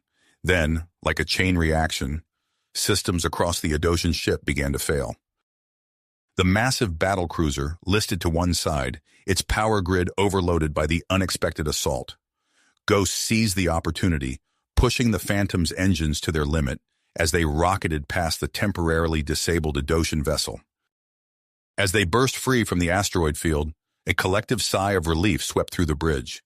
But Harper knew their ordeal was nowhere near the end. Long-range sensors were already detecting multiple Edosian ships converging on their position. "We can't outrun them," Ghost reported, his voice tight with tension. Harper turned to Volkov. "We need options. Now." The tactical officer's eyes scanned rapidly over the stolen Edosian data. Suddenly, he straightened. "Sir, there's a nebula nearby. Its composition interferes with standard sensors. We could use it to mask our approach to the rendezvous point." It was a risky move. The volatile gases of the nebula could further damage their already compromised ship. But as Harper looked at the determined faces of his crew, he knew they were ready for whatever challenges lay ahead. "Set a course for the nebula, Ghost," Harper ordered. "It's time to disappear." As the Phantom changed course, diving towards the swirling clouds of the nearby nebula, Harper could almost feel the weight of their mission pressing down upon them. The success of their extraction, the vital intelligence they carried, and the life of young Sarah Jensen all hung in the balance. And beyond that, the very future of human-Edosian relations might well be determined by the outcome of their desperate flight. The nebula loomed before them, a vast churning mass of gas and energy that promised both sanctuary and peril. As they approached its turbulent edge, Harper knew that their greatest test was still to come. The nebula loomed before them, a vast churning mass of gas and energy that promised both sanctuary and peril. As they approached its turbulent edge, Harper knew that their greatest test was still to come. "Ghost, take us in," Harper ordered, his voice steady despite the tension that gripped the bridge. "Nice and easy." The Phantom slipped into the swirling clouds of the nebula, its hull immediately buffeted by violent currents of ionized gas. Ghost's hands danced over the controls, making minute adjustments to keep the ship stable. "Sir, I'm detecting intense radiation levels," Volkov reported, his eyes fixed on the rapidly changing sensor readouts. "Our shielding won't hold up for long in these conditions." Harper nodded grimly. "Mendoza, Brooks, I need you to reinforce our hull integrity. Use whatever materials we have on hand. Chen, keep a close eye on Sarah's condition. This environment might have unforeseen effects on her." As the team sprang into action, Harper felt the ship shudder beneath his feet. The nebula's gases seemed to press in around them, obscuring visibility and playing havoc with their sensors. "Major," Ghost called out, his voice strained with concentration, "navigating through this soup is like trying to thread a needle in a hurricane. Our sensors are practically useless." "Do what you can," Harper replied. "Volkov, see if you can recalibrate our sensors to function in these conditions.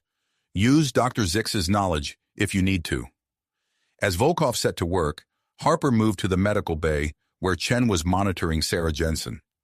The young woman lay still, her chest rising and falling steadily, but her skin seemed to glow with an otherworldly light. "What's happening to her?" Harper asked, concern etching his features. Chen shook his head, bewildered. "The nebula's radiation is interacting with her enhanced physiology. It's accelerating her healing process, but, sir, she's emitting low-level energy pulses. If the Edosians have any sensors that can penetrate this nebula, they might be able to detect her." Before Harper could respond, The ship lurched violently.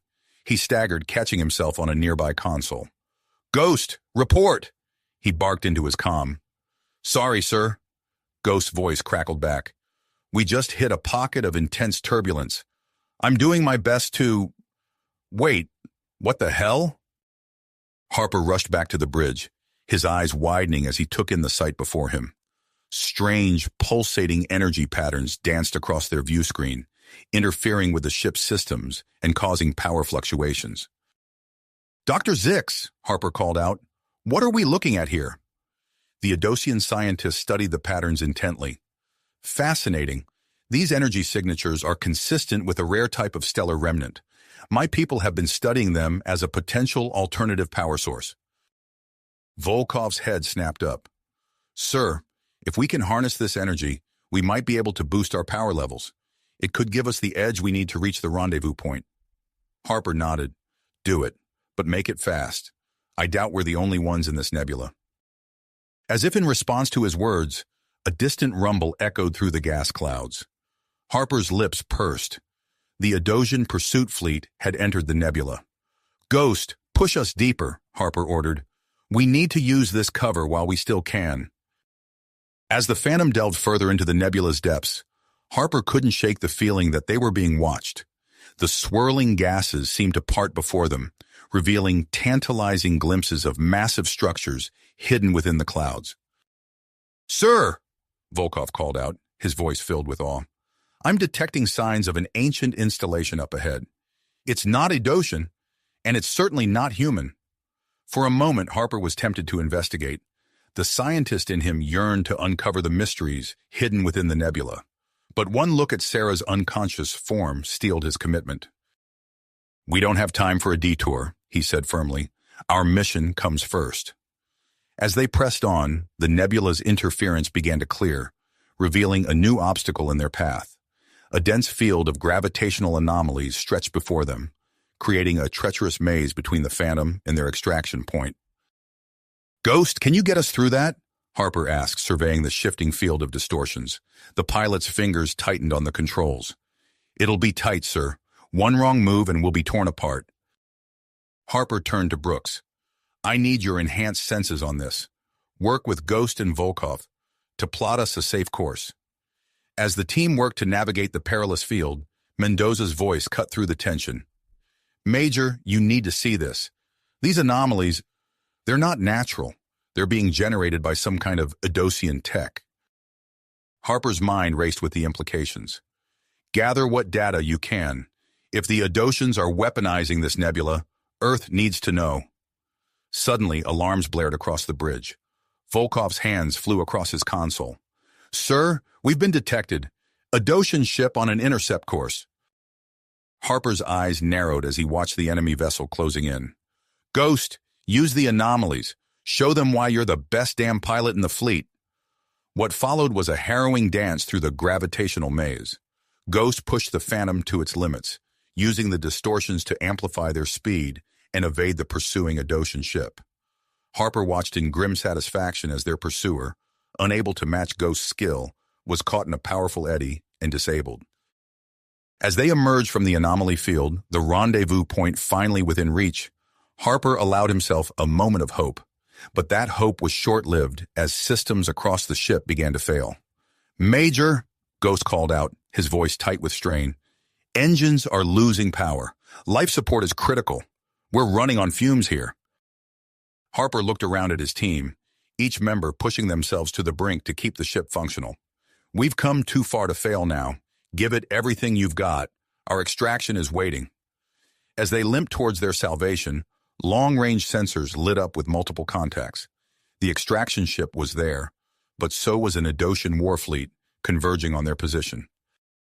Harper gritted his teeth, knowing that the next few moments would determine not just their fate, but potentially the course of human-Adosian relations. With a deep breath, he prepared to lead his team through one final, desperate push to freedom. Safety and survival. With a deep breath, he opened a ship-wide channel. "All hands, prepare for emergency protocols. We're making our final push." The Phantom shuddered violently, its hull groaning under the strain of their desperate flight. Ghost's fingers danced across the controls, coaxing every last ounce of power from the failing engines. "Major," Ghost called out, his voice tight with strain, "we're losing power fast. Engines are on the verge of shutdown, and life support is barely hanging on." Harper's mind raced, assessing their options. "Mendoza, Brooks, redirect all remaining power to essential systems. Keep us moving at all costs." The two enhanced soldiers sprang into action, their augmented bodies allowing them to move with inhuman speed and precision. Mendoza tore open a panel, his hands blurring as he rerouted power conduits. Brooks braced himself against the wall, using his enhanced strength to hold a damaged section of the hull in place as he welded it shut. "Volkov, status on communications?"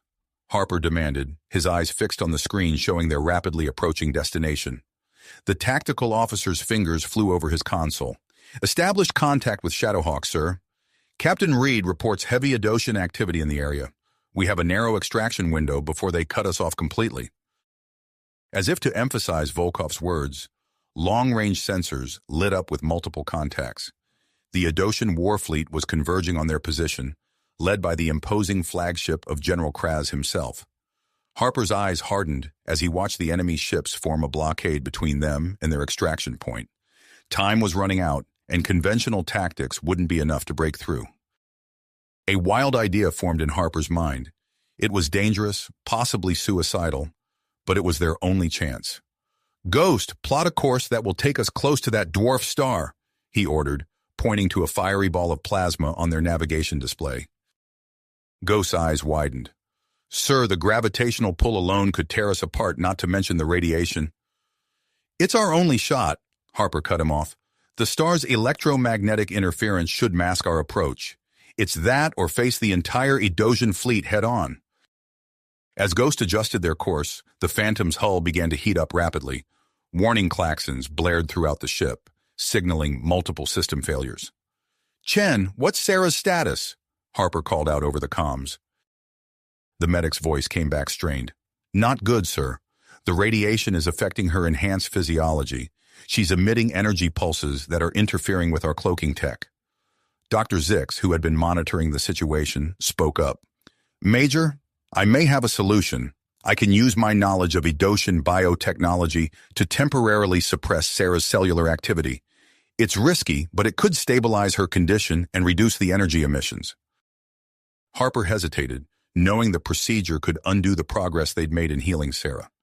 But as another violent shudder rocked the ship, he realized they were out of options. "Do it," he ordered grimly. As Chen and Dr. Zix worked frantically to stabilize Sarah, the Phantom emerged from behind the dwarf star. The extraction point lay ahead, but so did the Adoshan blockade. "Sir, General Kraz's fleet has spotted us," Volkov shouted. "They're moving to intercept." Harper's mind raced. They were so close, yet so far. In that moment, he made a decision that would push their already strained ship to its absolute limit. "Mendoza, overload the remaining power cells. We're going to create one hell of an EMP." The engineer's eyes widened, but he nodded, understanding the desperate nature of their situation. As Mendoza worked, Harper turned to Ghost. "The moment that pulse goes off, I need you to fly us through whatever gap it creates. Push these engines beyond anything you've ever done before." Ghost's hands tightened on the controls, a fierce purpose in his eyes. "Understood, sir. I'll get us there, or burn out trying." The tension on the bridge was palpable as they watched the Adoshan ships close in. Mendoza's voice came over the comms. "EMP ready, sir. On your mark." Harper took a deep breath, knowing that everything hinged on this moment. "Now!" A massive burst of electromagnetic energy erupted from the Phantom, temporarily disabling the nearest Adoshan ships. In that instant, Ghost unleashed the full power of their failing engines. The Phantom shot forward, its structure groaning under the immense strain. They could see Shadowhawk ahead, its energy shields extending to encompass their approach. For a brief moment, Harper allowed himself to hope. They were going to make it. Then a searing blast of energy struck the Phantom's aft section. Alarms blared as the ship's structural integrity began to fail catastrophically. "Abandon ship!" Harper roared, knowing they had mere moments before the Phantom tore itself apart. "Everyone to Shadowhawk, now!" The team scrambled to transfer Sarah and the vital Idosian data to the extraction vessel. As they evacuated, a secondary explosion rocked the Phantom. Harper turned to see a section of the ship collapsing, with Brooks trapped beneath. Time seemed to slow as Harper faced an impossible choice. The fate of the mission, the lives of his team, and the future of human-Idosian relations all hung in the balance. With the Idosian fleet bearing down on them and Shadowhawk's captain urgently calling for immediate departure, Harper knew his next decision would shape the course of everything to come. With a sharp intake of breath, Harper made his decision. "Everyone out, now!" he barked, his voice cutting through the chaos. "Ghost, get Sarah to Shadowhawk. Mendoza, secure that data. Move!" As the team scrambled to evacuate, Harper's eyes locked onto Brooks, still pinned beneath the wreckage. The soldier's enhanced physiology had kept him alive, but there was no time to free him. "Brooks," Harper said, his voice tight with regret. "I'm sorry." Understanding flashed in Brooks's eyes. He nodded once, accepting his fate. Harper turned away, bile rising in his throat as he followed the rest of his team to Shadowhawk. The moment they were aboard, Captain Marcus Reed's voice crackled over the comms. "Omega Division secured, initiating emergency departure." Shadowhawk detached from the failing Phantom, its engines flaring to life. Through the view screen, Harper watched as the Phantom broke apart, scattering debris into the void of space. The ship lurched violently as Reed executed evasive maneuvers. Idosian weapons fire filled the space around them, each near miss sending shudders through Shadowhawk's hull. "Cloaking technology engaged," Reed announced, his fingers dancing across the controls. "But they've got a lock on our energy signature from the docking procedure." Harper gritted his teeth. "Options? We've got a spatial anomaly nearby," Volkov reported, his eyes fixed on the sensor readouts. "Subspace distortions. It's dangerous, but it could throw off their tracking." Reed nodded grimly. "It's our best shot. Hang on, everyone. This is going to get rough."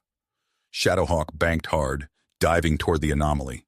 The ship's structure groaned as they entered the distorted region of space, alarms blaring warnings of excessive strain on the hull.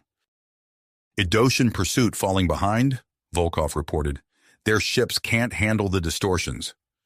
As they navigated the treacherous area, Mendoza's voice cut through the tension. "Major, I'm picking up an energy signature from the Phantom's debris field. It's Brooks." Harper's head snapped up. "Confirm that, Corporal." "Confirmed, sir. His enhanced biosigns are unmistakable.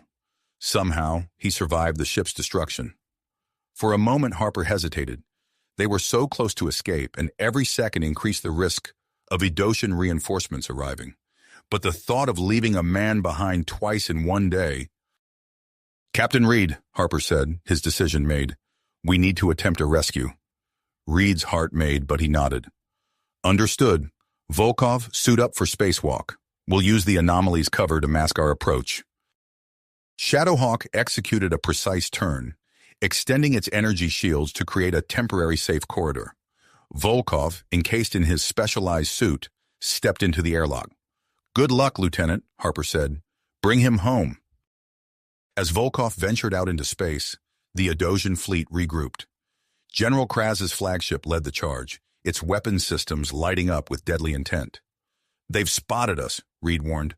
"Volkov, you need to hurry."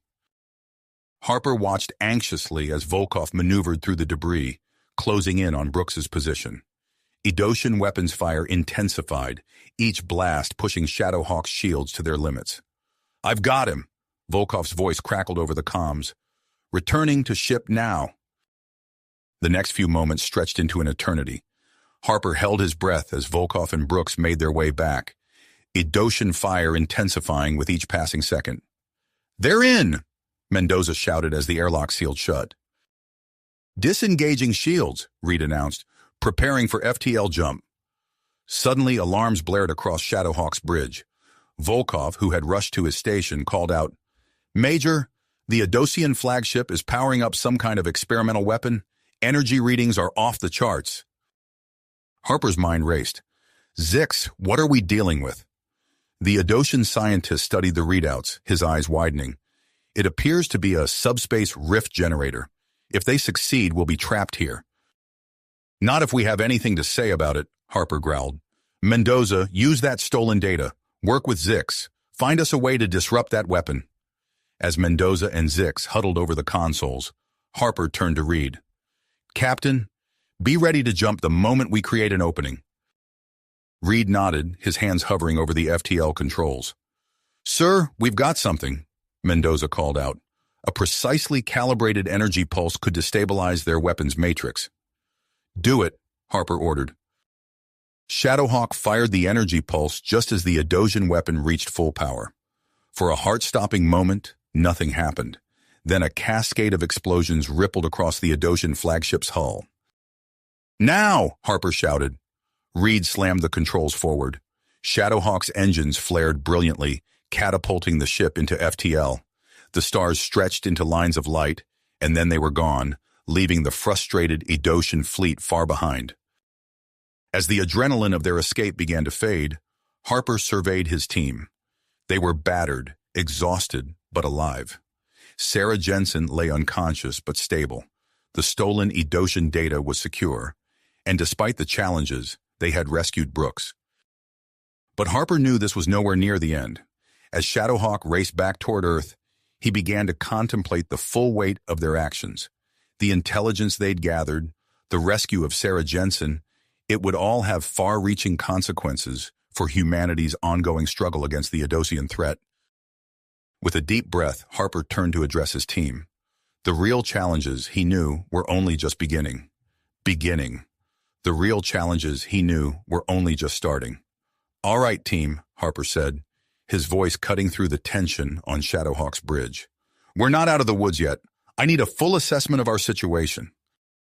Captain Reed's hands danced across the control panel, his eyes fixed on the readouts. We're holding steady at FTL, Major. ETA to Earth-controlled space is approximately 72 hours. Harper nodded, his mind already racing through their next steps. Mendoza, I want that Adosian data locked down tight. Use our highest-level encryption protocols. On it, sir, Mendoza replied, his fingers flying over a nearby console. I'll partition it off from the main system. Not even a quantum computer will be able to crack this. As Mendoza worked, Harper turned his attention to Chen. What's Jensen's status? Chen's face was grim as he consulted his medical tablet. Stable for now, sir, but her enhanced physiology is unpredictable. I've never seen anything like it. Dr. Zix stepped forward, her alien features set in concentration. If I may, I believe I can assist. My knowledge of Adosian biotechnology might help us develop a treatment plan. Harper gestured for them to proceed. Make it happen. I want hourly updates on her condition. As Chen and Zix hurried off to the medical bay, Volkov and Brooks approached, their bodies still bearing the marks of their recent ordeal. Sir, Volkov began, his voice steady despite his obvious fatigue. Brooks and I would like to begin analyzing the Adosian weapon data we collected. Our enhancements should allow us to process it quickly. Harper nodded his approval. Good thinking. Focus on potential weaknesses we can exploit. Earth needs every advantage we can give them. As the team dispersed to their tasks, Captain Reed cleared his throat. Major, there's something you should know. Our close call with that dwarf star did more damage than we initially thought. Harper's eyes narrowed. What kind of damage? Reed's expression was grim. Our long-range communication array, it's been compromised by the radiation exposure. We can't send any messages to Earth. The implications hit Harper like a physical blow. Without advance warning, their arrival could trigger a diplomatic crisis. He took a deep breath, pushing down the surge of frustration. All right, we need that array operational. Mendoza, Brooks, suit up for EVA. You're going to manually recalibrate those transmission nodes. As Mendoza and Brooks prepared for their dangerous task, Dr. Zix approached Harper, her alien features twisted with concern. Major, there's a matter of utmost urgency we must discuss. Harper raised an eyebrow, gesturing for her to continue. The Adosian High Council, Zix said, her voice low. They have a failsafe, a kill switch encoded into my very biology. If they discover my defection, They could activate it remotely, Harper finished, understanding dawning, effectively erasing all the knowledge you possess. Zix nodded solemnly. Precisely. Harper's mind raced through their options. Chen, he called out, I need you to work with Dr. Zix. Find a way to neutralize this kill switch before we reach Earth. As the ship hummed around them, Captain Reed's voice cut through the activity. Major, we've got a problem. Sensors are picking up a subspace eddy dead ahead. Harper moved to the main view screen, watching as swirling patterns of energy formed in the faster-than-light corridor. Can we navigate around it? Reed's hands tightened on the controls. Negative. It's directly in our path. We'll have to go through it. Volkov, Harper called out, I need your enhanced senses on this. Work with Reed to predict the eddy's movements. As Shadowhawk plunged into the turbulent region of space, the ship shuddered violently. Warning klaxons blared as Reed fought to maintain their course. Suddenly, the ship dropped out of FTL, the stars reappearing as pinpricks of light on the console. Status report, Harper barked, steadying himself against a console. Volkov's eyes were closed, his enhanced senses pushing to their limits. Sir, I'm picking up something. Another ship following a parallel course. Harper's blood ran cold. Edoshan? Unknown, Volkov replied, but it's using some kind of advanced stealth technology. Our standard sensors can barely detect it. As Harper opened his mouth to issue orders, a cry rang out from the medical bay. Chen's voice crackled over the comms, tinged with urgency and a hint of awe. Major, it's Sarah. Something's happening. Her abilities, they're spiking. She's perceiving things even our sensors can't detect. Harper's mind raced, weighing their options. Sarah's unique condition could be the key to their survival, but using her abilities could put her at risk. As alarms continued to blare and the unknown ship drew ever closer, Harper knew he had to make a decision. The fate of their mission, their intelligence, and their very lives hung in the balance. With a deep breath, he prepared to give the order that would shape the course of their mission, their crew, and the future of human-Edoshan relations. We're using Sarah's abilities, Harper announced, his voice cutting through the tension on the bridge. Chen, set up a sensory interface. We need to tap into her perceptions of subspace. Chen's eyes widened, but he nodded, quickly moving to carry out the order. Yes, sir. I'll need to modify our neural link system, but I can have it ready in 10 minutes. As Chen worked, Harper turned to Reed. Captain, be ready to execute a series of rapid FTL jumps. We're going to need your best piloting skills. Reed's hands hovered over the controls, a grim smile on his face. Just point me in the right direction, Major. The minutes ticked by as Chen rigged up the makeshift interface. Sarah, barely conscious, was carefully moved to the bridge and connected to the ship's systems. As the final connections were made, her eyes flew open, glowing with an otherworldly light. Online, Chen reported, his voice tense. Sarah's perceptions are feeding directly into our navigation systems. Harper leaned in close to Sarah. Sarah, can you hear me? We need your help to get us out of here. Sarah's eyes locked onto Harper's, her voice a whisper. I see paths, hidden routes, the fabric of space, folded. Reed, take us in, Harper ordered. Shadowhawk's engines flared to life, the ship diving into a region of space that seemed empty to the naked eye. But on the navigation displays, complex patterns of energy swirled and eddied, revealed by Sarah's unique perceptions. Reed's hands danced across the controls, guiding the ship through the invisible maze. This is incredible, he muttered, sweat beading on his forehead as he executed a series of tight maneuvers. Volkov, monitoring the sensors, called out, Sir, the pursuing vessel is falling behind. They can't track our course through these distortions. For several tense minutes, Shadowhawk weaved through the subspace anomalies, each jump taking them further from their pursuers and closer to Earth-controlled space. The ship shuddered and groaned under the strain, but Reed's expert piloting kept them intact. Suddenly, Chen's voice cut through the focused silence. Major, Sarah's neural patterns are destabilizing. We need to disconnect her now. Harper hesitated for a split second, torn between their need for Sarah's abilities and her safety. Do it, he ordered. As Chen scrambled to disconnect the interface, Sarah's body went rigid, her eyes rolling back in her head. The moment the final connection was severed, she collapsed, unresponsive. "Chen, get her to medical now," Harper barked. "Zix, assist him." As Sarah was rushed off the bridge, Reed called out, "We're clear of the anomalies, Major. No sign of pursuit." Harper allowed himself a moment of relief before refocusing on their next challenges. "Mendoza Brooks, suit up for EVA. We need that communication array fixed." The two men nodded, moving quickly to prepare for their spacewalk. As they entered the airlock, Harper turned to Volkov. "Lieutenant, I want a full analysis of the data we collected during our jump. If there's a potential shortcut home in those anomalies, we need to know about it."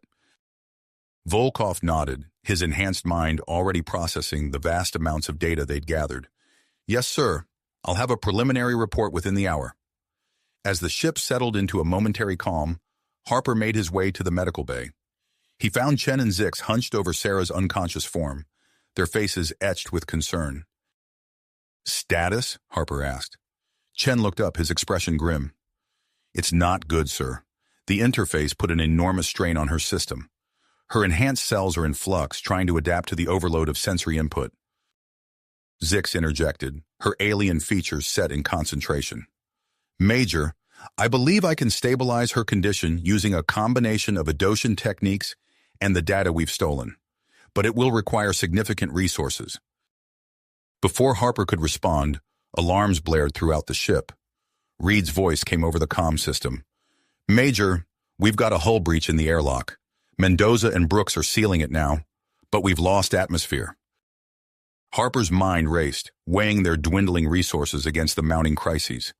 As he opened his mouth to issue orders, Zix stepped forward, her eyes blazing with persistence. "Major," she said, her voice low and urgent, "there's something else you need to know. I found a way to neutralize my kill switch, but the procedure will require some of the equipment we're using to treat Sarah." Harper stared at the alien scientist, the weight of command pressing down on him. In that moment, he knew that his next decision would shape not only the fate of their mission, but potentially the future of human-Adosian relations. The alarms continued to blare as Harper prepared to make his choice, knowing that whatever path he chose, the consequences would be far-reaching and irreversible. Profound. With lives hanging in the balance, Harper made his choice. "Dr. Zix, focus on stabilizing Sarah. Her abilities are crucial to our mission," Harper ordered. "Chen, assist Zix and monitor Sarah's condition closely. We'll find another way to neutralize your kill switch once we're out of immediate danger." Zix nodded, her alien features set with persistence as she turned back to Sarah's unconscious form. Harper tapped his comm. "Reed, set course for the spatial phenomenon Volkov detected. It's our best chance to get back to Earth quickly." "Sir?" Reed's voice crackled with surprise. "That area is completely uncharted. The risks are necessary," Harper cut in. "Plot the course. Volkov, I want you on the bridge immediately. We'll need your enhanced cognitive abilities to navigate this thing." As Volkov made his way to the bridge, Harper addressed the rest of the team. "Mendoza, Brooks, continue with the hull repairs. We're going to need every bit of structural integrity we can muster." The ship hummed with renewed activity as the crew prepared for their daring maneuver. Harper strode onto the bridge, where Reed's hands were already dancing across the control panel. "Approaching the edge of the phenomenon, sir," Reed reported, his voice tense. Volkov, seated at a nearby console, called out, "Major, I'm detecting unusual gravitational fluctuations, attempting to compensate." The view screen filled with swirling patterns of energy as Shadowhawk edged closer to the spatial distortion.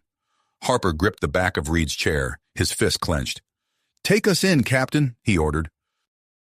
The ship shuddered violently as it entered the phenomenon. Alarms blared, warning of structural stress. Reed's face was a mask of concentration as he fought to keep Shadowhawk on course. "Volkov, what are we dealing with?"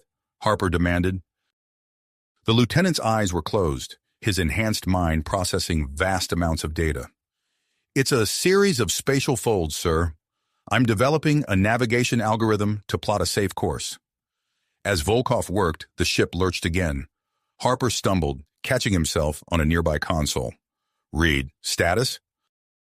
Hull integrity at 82% and falling, Reed reported through gritted teeth.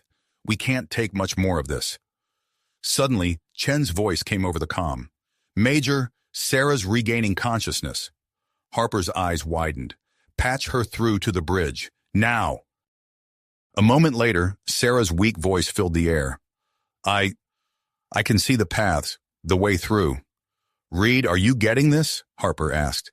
The captain nodded, his hands already adjusting their course based on Sarah's insights. It's like having a map in a maze. We might just make it. For several tense minutes, Shadowhawk wove through the spatial distortions. Reed called out course corrections while Volkov refined his algorithm, incorporating Sarah's perceptions. The ship groaned and creaked, but held together. Sir? Mendoza's voice crackled over the comm. Brooks and I are sealing breaches as fast as we can, but we're running out of materials. Understood, Harper replied. Just keep us in one piece. As they pushed deeper into the phenomenon, the turbulence intensified. Warning lights flashed across every console on the bridge. Major, Reed called out, his voice strained. We're approaching a region of highly concentrated distortions. I'm not sure we can... His words were cut off as Shadowhawk lurched violently. The lights flickered, and for a heart-stopping moment, Harper thought they might lose power entirely. Sir, Volkov shouted, his eyes wide. I'm detecting a massive energy surge dead ahead. It's some kind of structure. The view screen cleared, revealing a colossal construct of alien design. It pulsed with energy, creating a visible corridor through the chaos of the spatial phenomenon. An ancient navigation beacon, Volkov breathed, his enhanced mind racing to analyze the readings. Major, I think it's creating a stable passage. Harper didn't hesitate. Reed, take us in. Divert all available power to sensors. We need to gather as much data as possible. As Shadowhawk approached the alien beacon, Harper couldn't shake the feeling that they'd seen this technology before. The hidden Edosian installation they'd bypassed during their escape flashed through his mind. Before he could voice his thoughts, the beacon flared to life. A field of crackling energy engulfed the ship, and for a moment Harper felt as if reality itself was bending around them. Then, as suddenly as it began, it was over. The view screen cleared, revealing a familiar sight that made Harper's heart race. Sir, Reed said, his voice filled with disbelief. We're in the Sol system. Harper stared at the screen, taking in the distant but unmistakable shape of Saturn. They'd traversed an impossible distance in mere moments. His relief was short-lived as alarms blared once again. Consoles sparked and sputtered, systems overloading from the strain of their impossible journey. We're losing life support, Reed shouted. Artificial gravity failing. As the ship began to drift, Harper felt the familiar weightlessness of zero-G. He pushed off from the console, floating towards the center of the bridge. Mendoza Brooks, he barked into his comm. Get to engineering. We need life support back online now. As his team scrambled to save their failing ship, Harper's eyes were drawn to the long-range sensors. Multiple contacts were approaching rapidly, Earth Defense Force vessels on an intercept course. With their communications array still down, Harper realized they had no way to identify themselves. As far as Earth's defenses were concerned, Shadowhawk was an unknown, potentially hostile vessel that had appeared out of nowhere on the edge of the solar system. Reed, Harper said, his mind racing. Implement emergency identification protocols. Use whatever means necessary to signal our status as friendlies. As Reed worked, Harper turned to Volkov. Get down to medical. Help Chen and Zix stabilize Sarah. Her knowledge might be our only bargaining chip if things go south. Volkov nodded, pushing off towards the exit. Harper turned back to the view screen, watching as the Earth Defense Force ships grew closer. With Shadowhawk crippled and the truth of their mission hanging in the balance, he knew the next few minutes would determine not just their fate, but potentially the future of human-Edosian relations. As the defense ships closed in, Harper steeled himself for the challenge ahead. They'd come too far to fail now. Somehow they had to find a way to communicate their identity, save their ship, and deliver their crucial intelligence to Earth's high command. The clock was ticking, and the fate of two species hung in the balance. Balance. Harper's mind raced, searching for a solution. He turned to Mendoza, who had just returned to the bridge. "Sergeant, I need you to reconfigure our remaining functional systems. We need to emit an energy signature matching our classified codes." Mendoza's eyes widened with understanding. "Yes, sir. I'll have to reroute power from non-essential systems. It'll further strain our life support, but it might be our only chance." As Mendoza set to work, Harper addressed Brooks over the comm. "Private, assist Mendoza. Use your enhanced strength to access and modify critical systems throughout the ship." "Understood, Major," Brooks responded, his voice echoing through the comm as he moved through Shadowhawk's corridors. Reed's hands danced across the control panel, his face a mask of concentration. "Implementing evasive maneuvers, sir. I'll use our remaining thrusters to execute distress signal patterns." Harper nodded, watching as the Earth Defense Force ships grew larger on the view screen. "Good thinking, Captain. Make it clear we're not a threat." Volkov's voice cut through the tension. "Major, I'm detecting a high-energy scan sweeping over us. It matches Earth military protocols for identifying potential hostiles." "Can you amplify our transponder signal?" Harper asked. Volkov nodded, his fingers flying over his console. "Working on it now, sir. The spatial phenomenon we traversed might be causing interference." Suddenly, a tight beam communication crackled through their damaged systems. A stern voice filled the bridge. "Unidentified vessel. This is the Earth Defense Force. Identify yourself immediately and prepare to surrender or face destruction." Harper exchanged a glance with Reed before responding. "This is Major Jack Harper of the Omega Division, transmitting mission code and situation summary now." As Volkov sent the encrypted data burst, the bridge crew held their breath. Seconds stretched into an eternity as they waited for a response. Without warning, the Earth Defense Force ships broke off their attack vector. A new voice, strong and authoritative, came through the comm. "Shadowhawk, this is Admiral Helena Vance of the EDF Frontier. Your code checks out. Initiating emergency rescue protocols." Relief washed over Harper, but he knew they weren't out of danger yet. The view screen showed the massive EDF Frontier extending its energy shields, enveloping Shadowhawk in a stabilizing field. "Rescue shuttles incoming," Reed reported, his voice tinged with exhaustion. As the first shuttle docked, Harper turned to his crew. "Volkov, start compiling a comprehensive report of our findings. Reed, maintain our position. Mendoza, Brooks, prepare to assist the rescue team." The airlock hissed open, and a team of heavily armed and armored figures rushed onto the bridge. Their leader, a woman with captain's insignia, approached Harper. "Major, we're here to assist. What's your situation?" Harper quickly briefed her on their critical needs. "We have a severely injured enhanced human in medical bay, along with an Adoshan scientist who requires secure containment. Our systems are failing, and we're carrying intelligence vital to Earth security." The captain nodded sharply. "Understood, sir. My team will stabilize your ship and crew. Admiral Vance requests your presence on the frontier for immediate debriefing." As the rescue team spread throughout Shadowhawk, Harper made his way to the medical bay. He found Chen and Zix hunched over Sarah's unconscious form, their faces etched with concern. "How is she?" Harper asked, watching as Earth medics swarmed into the room with advanced equipment. Chen looked up, his expression grim. "Stable for now, sir, but her condition is still critical. Dr. Zix suggested a radical procedure that might help, but the risks..." Harper turned to the Adosian scientist. "Is it our best option?" Zix's alien features were set in a look of dedication. "Yes, Major, but I must warn you, it could permanently alter her brain chemistry." Before Harper could respond, one of the Earth medics approached. "Sir, we're prepared to transfer the patient to our advanced medical facilities on the frontier. We'll need Dr. Zix to brief our team on the patient's unique physiology." Harper nodded, then turned to address the security team that had entered behind the medics. "Ensure Dr. Zix remains under guard at all times. She's a valuable asset, but also a potential security risk." As Sarah was carefully moved onto a specialized stretcher, Harper felt the subtle shift as Shadowhawk was towed into the Frontier's massive hangar bay. His comm crackled to life with Admiral Vance's voice. "Major Harper, report to the command deck immediately. We have much to discuss." Harper took one last look around Shadowhawk's medical bay, watching as his battered crew worked alongside the rescue team.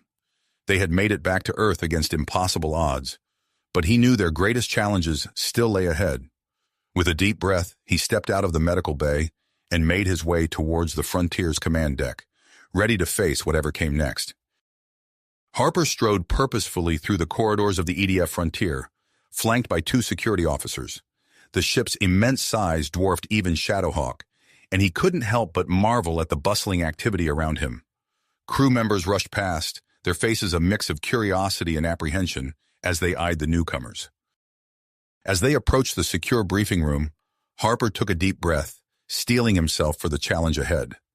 The door slid open with a soft hiss, revealing a stark, utilitarian space dominated by a large holographic display table. Admiral Helena Vance stood at the head of the table, her posture rigid and her eyes sharp. Beside her was a man Harper immediately recognized as Commander Marcus Blackwood, whose reputation for skepticism towards covert operations preceded him. "Major Harper," Admiral Vance said, her voice crisp and authoritative, "I trust your team is settling in. We have much to discuss." Harper nodded, taking his place at the table. "Thank you, Admiral. My team is ready to provide a full briefing on our mission and findings." As Harper began his report, he noticed Commander Blackwood's eyes narrow, his face hardened, inning with each new revelation. The commander leaned forward, interrupting Harper mid-sentence. "Major, you expect us to believe that the Adosians have not only perfected genetic manipulation techniques, but are also in possession of ancient alien technology?" Blackwood's voice dripped with skepticism. "This sounds like the plot of a bad sci-fi novel." Harper met Blackwood's gaze unflinchingly. "I understand your doubts, Commander, but I assure you, every word of our report is true. Lieutenant Volkov, if you would." Volkov stepped forward, his fingers dancing across the holographic interface. The air above the table shimmered, filled with streams of data and 3-dimensional renderings of the Adosian research facility. "This is the data we managed to extract before our escape," Volkov explained, his enhanced mind allowing him to navigate the complex information with ease. "As you can see, the Adosians have made significant advancements in genetic manipulation, far beyond what we previously thought possible." Admiral Vance leaned in, her eyes widening as she absorbed the information. "This is unprecedented. If the Adosians have access to this level of technology, it could shift the balance of power in the galaxy." Blackwood remained unconvinced. "And what of this alleged ancient alien beacon? Where's your proof?" Before Harper could respond, Sergeant Mendoza spoke up. "Sir, with respect, we experienced it firsthand. The technology transported us across an impossible distance in mere moments. Without it, we wouldn't be standing here now." Lieutenant Commander Akira Tanaka, the EDF Frontier's chief engineer, had been quietly observing until now. Her eyes lit up with interest. If such technology exists, the strategic implications would be enormous. We must investigate further. As the briefing continued, Harper's comm unit buzzed. Dr. Cortez's voice came through, urgent and slightly breathless. "Major Harper, you need to see this. It's about Sarah Jensen." Harper excused himself, hurrying to the medical bay. He found Dr. Cortez hunched over a series of holographic displays, each showing different aspects of Sarah's physiology. "What am I looking at, Doctor?" Harper asked, trying to make sense of the swirling data. Dr. Cortez turned, his face a mix of excitement and concern. "Major, Sarah's enhanced physiology is continuing to evolve at an accelerated rate. Look here." He pointed to a pulsing image of Sarah's brain. "These patterns, I've never seen anything like it. It's as if her mind is rewiring itself, developing new neural pathways." Harper felt a chill run down his spine. What does this mean for Sarah? "I'm not entirely sure," Cortez admitted, "but if I had to guess, I'd say she's developing new cognitive abilities we can't even begin to comprehend." Before Harper could process this new information, alarms blared throughout the ship. Admiral Vance's voice came over the intercom, tense and commanding. "All personnel to battle stations. Multiple Adosian vessels detected entering the Sol system. This is not a drill." Harper's mind raced. The Adosians had followed them, somehow tracking their impossible journey across space. He rushed back to the briefing room, finding it transformed into a hive of activity. Admiral Vance stood at the center, issuing rapid-fire orders. She turned to Harper as he entered. "Major, it seems your mission has brought the fight to our doorstep. We need every advantage we can get." Commander Blackwood, his earlier skepticism forgotten in the face of imminent danger, approached Harper. "Major, your team's experience fighting the Adotians could be invaluable. We need to integrate your knowledge into our defense strategy immediately." Harper nodded, his exhaustion forgotten as adrenaline coursed through his veins. "My team stands ready to assist in any way we can, Commander." As the EDF frontier prepared for battle, Harper couldn't help but feel the weight of responsibility on his shoulders. The intelligence they'd gathered, the secrets they'd uncovered, all of it had to be protected. But the immediate threat to Earth demanded their full attention. The ship hummed with energy as weapons systems came online and shields were raised. Through the viewports, Harper could see other Earth Defense Force vessels taking up formation around them. Admiral Vance's voice cut through the tension. "All hands prepare for combat. The Adosian fleet will be within weapons range in 10 minutes." Harper exchanged glances with his team, each of them silently acknowledging the gravity of the situation. They had survived impossible odds to bring their vital intelligence back to Earth. Now they would have to fight to ensure that knowledge wasn't lost. As the first Adosian ships appeared on the long-range scanners, Harper steeled himself for the battle ahead. The true test of their mission and of the Omega Division itself was about to begin. The true test of their mission and of the Omega Division itself was about to unfold. Admiral Vance's voice cut through the tension. "Major Harper, report to the bridge immediately. We need your expertise." Harper sprinted through the corridors, his mind racing with tactical possibilities. As he entered the bridge, he found it transformed into a hive of controlled chaos. Officers hunched over consoles, their faces bathed in the blue glow of holographic displays.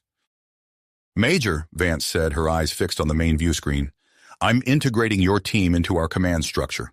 We need every advantage we can get." Harper nodded, his training kicking in. "Understood, Admiral. Where do you need us?" "You'll take charge of tactical operations," she replied. "Lieutenant Volkov, report to sensor analysis. Sergeant Mendoza, join engineering to optimize our weapon systems. Private Brooks, coordinate with our fighter squadrons." As Harper's team dispersed to their assigned positions, the view screen flickered to life, revealing the approaching Adosian fleet. 5 massive capital ships led the charge, flanked by swarms of smaller support vessels. "Earth's defense grid is active," reported Commander Blackwood. "Launching long-range missiles now." Harper watched as streaks of light erupted from Earth's orbital platforms, racing towards the Adosian ships. His heart sank as he saw the enemy deploy countermeasures, neutralizing a significant portion of the missile volley. "Admiral," Harper said, an idea forming, "we should form a defensive line at Mars's orbit. We can use the planet's moons for cover and enhance our weapons' effectiveness using their gravitational fields." Vance considered for a moment, then nodded. "Make it happen, Major." As the Earth fleet took up positions around Mars, Harper's eyes narrowed, studying the Adosian formation. "They're splitting up," he announced. "The main force is engaging us head-on, but a smaller group is trying to flank us and make a run for Earth." "Redirect Battle Group Sigma to intercept the flanking force," Vance ordered. The space around Mars erupted in a dazzling display of weapons fire. Beams of energy crisscrossed the void, punctuated by the silent explosions of missiles and torpedoes. Harper coordinated the Earth fleet's movements, using the Martian moons to provide cover and amplify their attacks. "Major," Volkov's voice crackled over the comm, "I'm detecting an unusual energy signature from the lead Adosian vessel. It's similar to the alien beacon we encountered." Harper's blood ran cold. "They're using reverse-engineered alien tech to enhance their ships." Before he could process this information, Dr. Cortez's voice cut in. "Major, Sarah Jensen's condition has stabilized, but she's emitting energy pulses that match the Adosian ship's signatures." "Move her near the sensor array," Harper ordered. "See if we can amplify those pulses to disrupt their systems." As the battle raged on, Harper watched in horror as two Earth capital ships succumbed to the Adoshan onslaught. The EDF frontier shuddered as enemy fire tore into its port side. "The flanking force has broken through," an officer shouted. "They're making a run for Earth." "Launch all fighter squadrons," Vance commanded, her voice steady despite the dire situation. Commander Blackwood approached Harper, his face grim. "Major, we might have a way to turn the tide. If we use the stolen Edoshan research data, we could create a targeted computer virus to disable their ships remotely."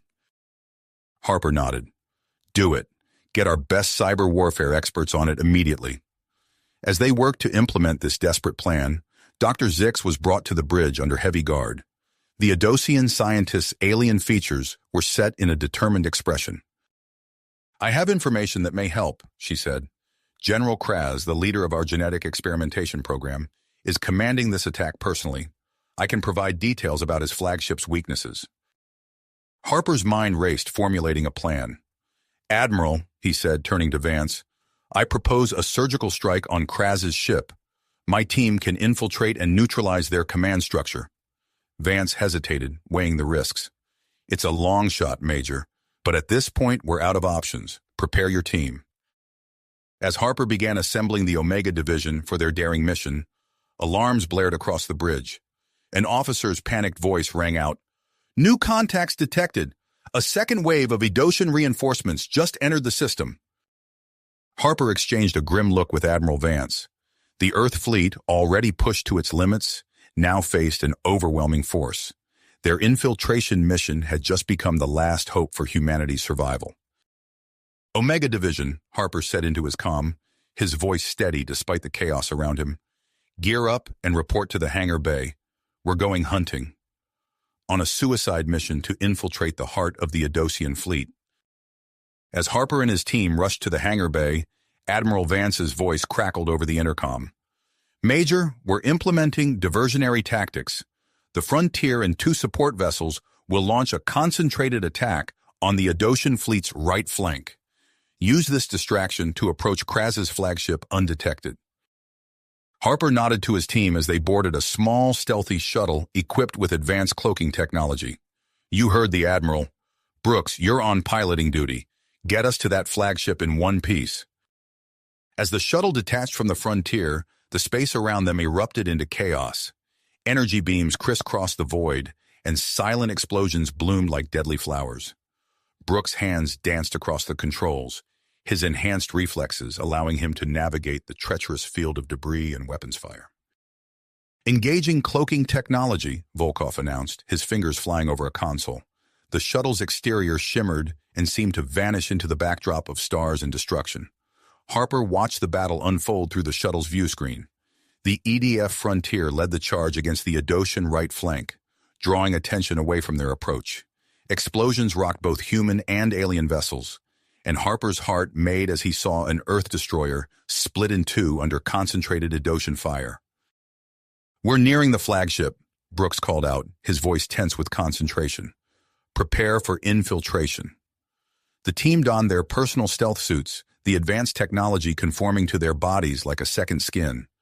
Harper felt the familiar tingle as the suit systems came online, rendering him nearly invisible. As they approached the massive Adoshan flagship, Harper's comm unit crackled to life. Dr. Cortez's voice came through, urgent and excited. "Major, Sarah Jensen's condition has taken an unexpected turn. Her energy emissions have intensified, creating a localized electromagnetic field. It's interfering with nearby Edoshan ship systems." Before Harper could respond, the shuttle rocked violently. "Edoshan point defense systems," Brooks grunted, wrestling with the controls. "They can't see us, but they're firing blindly into space." "Get us in close," Harper ordered. "We need to breach their hull." The shuttle weaved through a storm of energy bolts, drawing ever closer to the Adoshan flagship. When they were within meters of the hull, Mendoza activated the specialized cutting tools.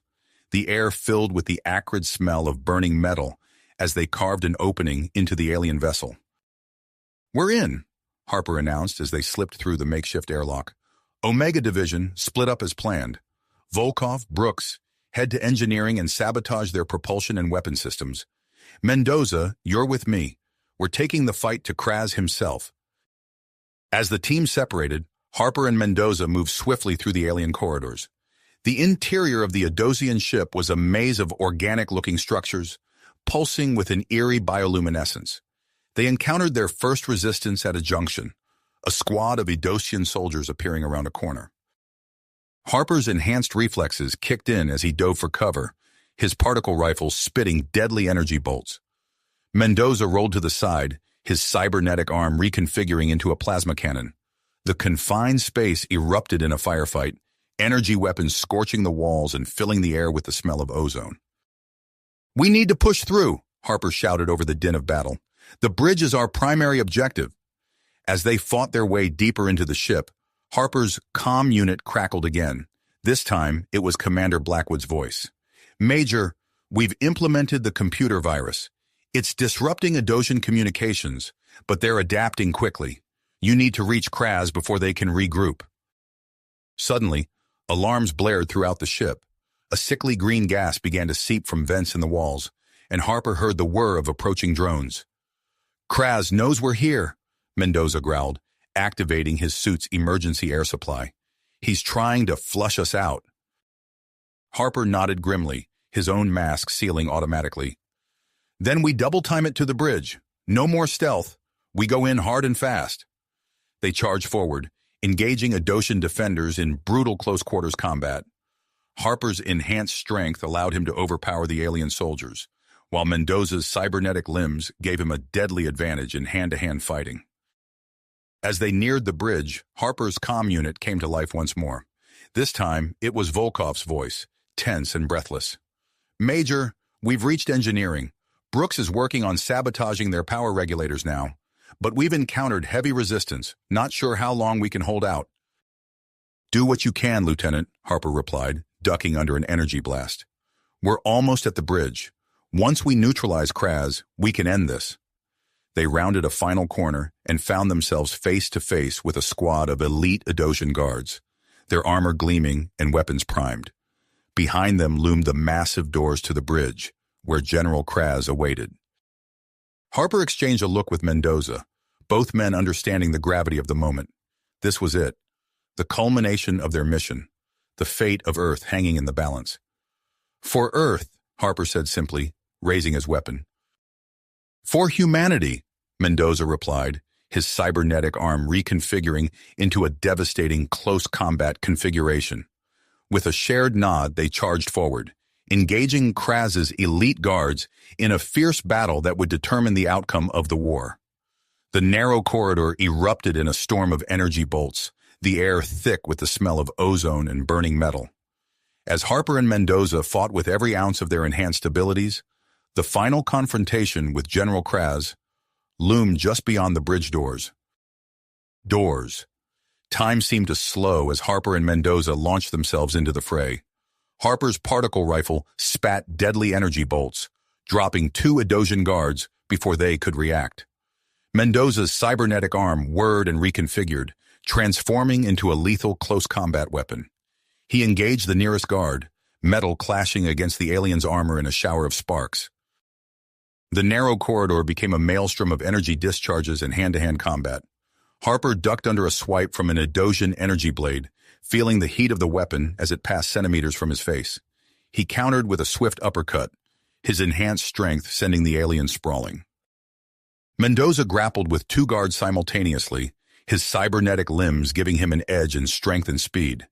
He slammed one guard into the wall with bone-crushing force, then pivoted to block an energy blast aimed at Harper's back. "Major," Mendoza called out, gesturing toward the bridge doors. "I'll hold them off. Take Kraz down." Harper nodded, trusting his comrade's abilities. He sprinted toward the massive doors, using his momentum to shoulder charge through them.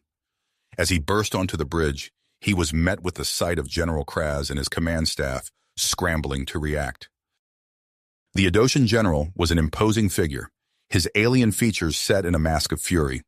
Kraz barked orders in his native tongue, and his staff rushed to defensive positions. Harper wasted no time. He dove for cover behind a console as energy bolts sizzled through the air where he had been standing. The acrid smell of ozone filled his nostrils, as he returned fire, his particle rifle leaving scorch marks on the organic-looking walls of the bridge. Suddenly, the ship shuddered violently. The lights flickered and several consoles sparked and went dark. Harper's comm unit crackled to life with Volkov's voice. "Major, we've successfully sabotaged their main power regulators. You should be seeing the effects now." The bridge erupted into chaos as Edosian officers frantically tried to restore their systems. Harper seized the opportunity, vaulting over his cover and charging straight for General Kraz. The Edosian leader snarled, drawing a wicked-looking energy blade from his belt. Harper's enhanced reflexes allowed him to dodge the first swing, feeling the weapon's heat as it passed by his face. He countered with a flurry of punches, each impact amplified by his augmented strength. Kraz staggered back but quickly recovered, his alien physiology granting him incredible resilience. The two leaders engaged in a brutal close-quarters fight, a deadly dance of human ingenuity and Edosian ferocity. As Harper and Kraz grappled, Mendoza burst onto the bridge, his cybernetic arm reconfigured into a plasma cannon. He provided covering fire, keeping the Edosian staff at bay while Harper focused on their leader. The ship rocked again, more violently this time. Harper's comm unit came to life once more, this time with Admiral Vance's voice. "Major, we're detecting massive energy fluctuations from the Edosian flagship. What's your status?" Harper couldn't respond, locked in combat with Kraz. He managed to land a solid blow to the Edosian's midsection, but Kraz countered with a swipe of his energy blade that left a searing gash across Harper's chest plate. Just as the fight seemed to reach a stalemate, the bridge doors hissed open again. Volkov and Brooks rushed in, their weapons at the ready. The sudden reinforcement tipped the scales in the human's favor. Realizing he was outmatched, Kraz made a desperate lunge for his command console. Harper's eyes widened as he saw the Edosian general's fingers dance across the alien interface. "No!" Harper shouted, but it was too late. Alarms blared throughout the ship, and a mechanical voice began a countdown in the Edosian language. Volkov, who had been studying Edosian linguistics, translated with growing horror. "He's initiated a self-destruct sequence." Harper made a split-second decision. "Volkov, try to abort that sequence. Brooks, Mendoza, secure Kraz. We need him alive." As Volkov rushed to the console, Harper joined Brooks and Mendoza in subduing the Edosian general. Kraz fought with the desperation of a cornered animal, but against 3 enhanced humans, he stood no chance. "Sequence aborted," Volkov called out, his fingers flying over the alien controls. "But I couldn't stop it completely. We have minutes before this ship tears itself apart." Harper nodded grimly. "Brooks, start downloading everything you can from their databases. Mendoza, secure our prisoner. We're leaving." As the team rushed to complete their tasks, explosions rocked the massive vessel. Panels blew off walls and support structures groaned under the strain. "Move!" Harper ordered, leading his team and their captive Edosian general back toward their entry point. They fought their way through the disintegrating ship, dodging falling debris and pockets of superheated gas, venting from ruptured conduits. They reached the maintenance airlock where their shuttle was docked, just as another violent tremor shook the ship. Harper ushered his team inside, Mendoza dragging the restrained General Kraz with them. As Brooks detached the shuttle from the dying Edosian flagship, Harper allowed himself a moment to catch his breath. He looked out the view screen at the battle raging around them. The Earth Defense Force was pressing its advantage, capitalizing on the confusion caused by the flagship's imminent destruction. "Admiral Vance," Harper transmitted, his voice hoarse from the smoke and exertion. "Omega Division mission successful. We have General Kraz in custody and are en route back to the frontier." As their shuttle weaved through the chaos of the space battle, Harper watched the massive Edosian flagship break apart behind them. The explosion sent a shockwave rippling through space, scattering debris and disorienting the remaining Edosian forces. With their command structure in disarray and their flagship destroyed, the Edosian fleet began to falter. Harper observed Earth's combat drones executing complex maneuvers, herding enemy ships into the sights of EDF capital ships. The tide of battle had turned decisively in humanity's favor. As they approached the EDF frontier, Harper turned his attention to their prisoner. General Kraz glared back at him with alien eyes full of hatred and defiance. Harper knew that the information they could extract from the Adoshan leader could be crucial in ending this war once and for all. The shuttle docked with the Frontier, and as the airlock cycled, Harper prepared himself for the debriefing to come. The battle might be won, but he knew the war was not nearly finished. There were still many questions to be answered, not least of which was the true nature of Sarah Jensen's condition and its connection to the Adoshan technology. As the airlock doors slid open, revealing a contingent of Earth military personnel ready to take custody of General Kraz, Harper squared his shoulders. Whatever challenges lay ahead, he and his team would face them head-on, armed with the intelligence they had gathered and the indomitable spirit that had brought them this far. Whatever challenges lay ahead, he and his team would face them head-on, armed with the intelligence they had gathered and the indomitable spirit that had brought them this far. As Harper and his team stepped off the shuttle, they were immediately surrounded by a flurry of activity. Medical personnel rushed forward to assess their condition, while security teams moved in to take custody of General Kraz. "Secure the prisoner," Harper ordered, his voice hoarse from the smoke and exertion. "Maximum security protocols. I want a full containment unit ready within the hour." The Adosian general snarled and thrashed against his restraints, but the Earth soldiers held firm. They escorted Kraz away, his alien eyes burning with hatred as he was led to the ship's holding facilities. Admiral Helena Vance strode purposefully across the hangar bay, her face a mask of controlled urgency. "Major Harper, excellent work. We need to debrief immediately. The data you've recovered could be the key to turning this war around." Harper nodded, falling into step beside her as they made their way to the ship's command center. "What's our status, Admiral?" "The Earth Defense Force is pressing its advantage," Vance replied, her eyes fixed ahead. "With the Adoshan flagship destroyed and their command structure in disarray, we're making significant headway, but we can't afford to waste a moment." They entered the command center, a hive of frenzied activity.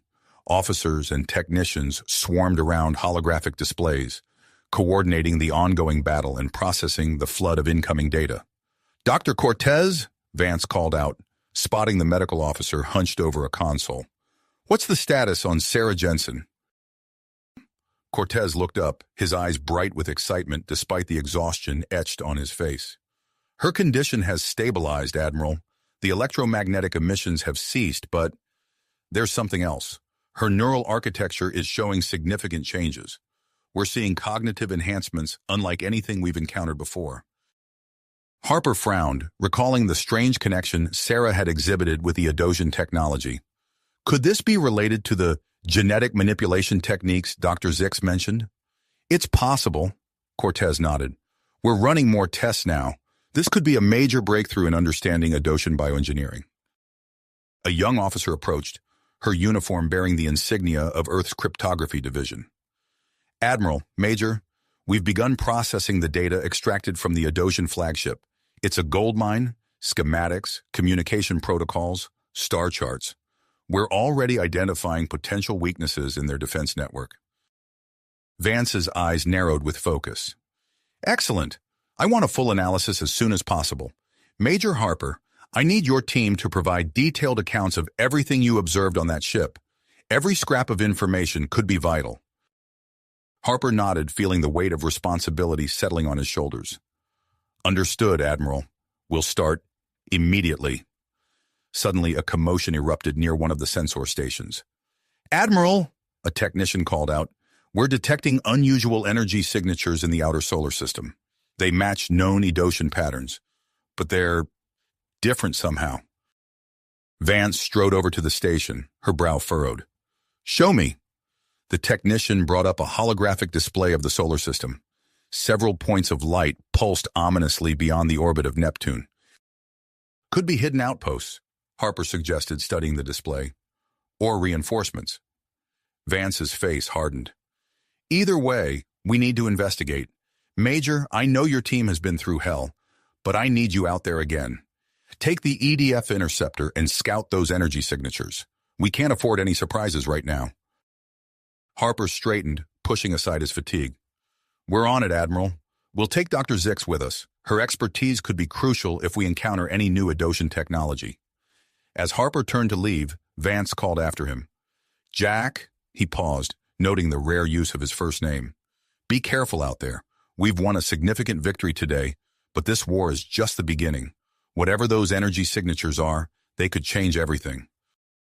Harper nodded grimly, then strode out of the command center. As he made his way to gather his team, his mind raced with possibilities. What new challenges awaited them in the depths of the solar system?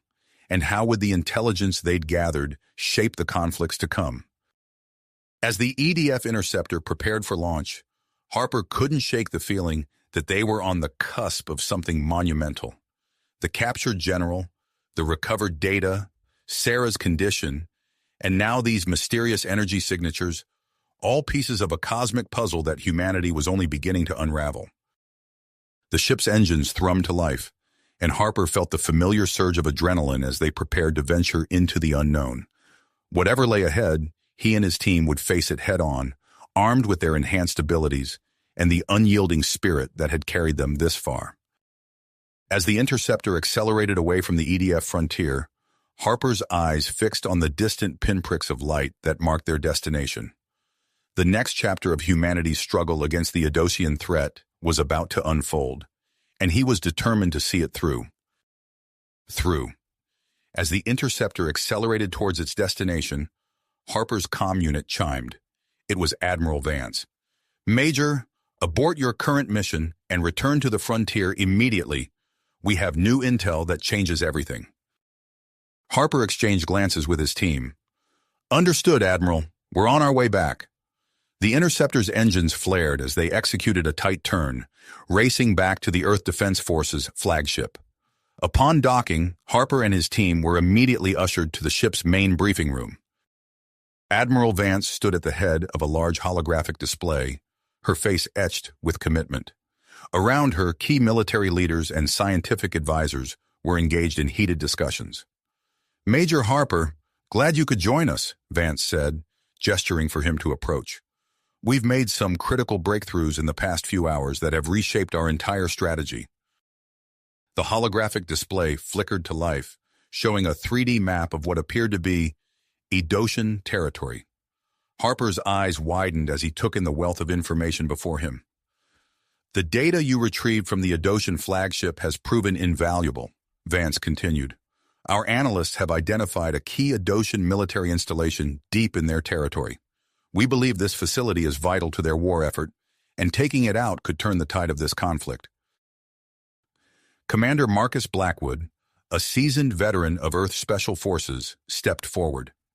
"We're planning a high-risk, high-reward operation. A strike team will infiltrate the Adosian installation using their own general as leverage." Harper's mind raced with the implications. "General Kraz? He's our ticket in?" Vance nodded. "Exactly. But before we get to that, there's something else you need to see." She led Harper to the medical bay, where Dr. Cortez was hunched over a series of complex neural scans. Sarah Jensen sat nearby, her eyes closed in concentration as various instruments monitored her brain activity. "We've made a breakthrough in understanding Sarah's condition," Cortez explained, his voice brimming with excitement. "Her neural architecture has evolved to process and manipulate data streams at an unprecedented rate. Watch this." Sarah opened her eyes, which now glowed with an otherworldly blue light. The screens around her erupted with streams of alien symbols and diagrams. To Harper's amazement, the incomprehensible Adosian data began to reshape itself into recognizable patterns and information. "She's decrypting Adosian communication protocols in real time," Cortez said. "This could give us a massive tactical advantage during the operation." Harper turned to Admiral Vance. "What's our next move?" "We're preparing for immediate deployment," Vance replied. "Your team will undergo intensive training in our advanced simulation chambers. We need to push your enhanced abilities to the limit to prepare for the unique challenges of Adosian environments." Over the next several hours, Harper and his team were put through a grueling series of simulations. They practiced infiltration techniques, adapting to the alien gravity and atmosphere of Adosian worlds, and fine-tuning their coordination with their cybernetic enhancements. Meanwhile, the EDF frontier buzzed with activity. Engineering teams worked tirelessly to integrate salvaged Idosian technology into the ship's systems, enhancing its faster-than-light capabilities and stealth systems. In a sealed laboratory, Dr. Zix collaborated with Earth scientists to develop a non-lethal bioweapon designed to incapacitate Idosian defenders. The prototype agent promised to give Earth forces a humane method of subduing enemy combatants during covert operations. As the preparations intensified, Harper found himself in a secure briefing room with Admiral Vance and Earth's top military brass. The atmosphere was tense as they discussed the unprecedented nature of the upcoming mission. Earth's political leadership has granted us the authority to conduct operations in Idosian space, Vance announced. The risks are enormous, but the potential rewards could change the course of this war. Harper nodded, feeling the weight of responsibility settling on his shoulders. We won't let you down, Admiral. As the briefing concluded, Harper made his way to the hangar bay where a specially modified stealth shuttle awaited. The craft incorporated the most advanced cloaking systems from both human and Idosian designs, a hybrid of technologies that represented the bleeding edge of Earth's scientific achievements. The Omega Division assembled near the shuttle, each member checking and rechecking their gear. Sarah Jensen joined them, her presence a testament to the crucial role her newly developed abilities would play in the mission. General Kraz, heavily restrained and under guard, was escorted to a secure holding cell within the shuttle. The Idosian leader's eyes burned with a mixture of hatred and fear as he was secured in place. As the final preparations were made, Harper felt a surge of adrenaline coursing through his veins. The EDF Frontier moved into position at the edge of the Sol system, its advanced sensors sweeping local space for any signs of Idosian vessels. Admiral Vance's voice crackled over the comm system. All systems are green. Omega Division, you are clear for launch. May fortune favor the bold. The shuttle's engines hummed to life as Harper took his place in the pilot's seat. He glanced back at his team, each face a mask of focus and drive. With a deep breath, he engaged the launch sequence. As the shuttle cleared the Frontier's hangar bay, the massive ship's faster-than-light drive powered up. In a brilliant flash of energy, the EDF Frontier disappeared from the Sol system, carrying with it the hopes of humanity and the fate of two civilizations. Harper gripped the shuttle's controls, his enhanced senses hyper-aware of every minute detail of the craft's systems. As they entered faster-than-light space, following in the wake of the Frontier, he allowed himself a moment to contemplate the enormity of their mission. They were about to venture into the heart of enemy territory, armed with hybrid technology and a daring plan.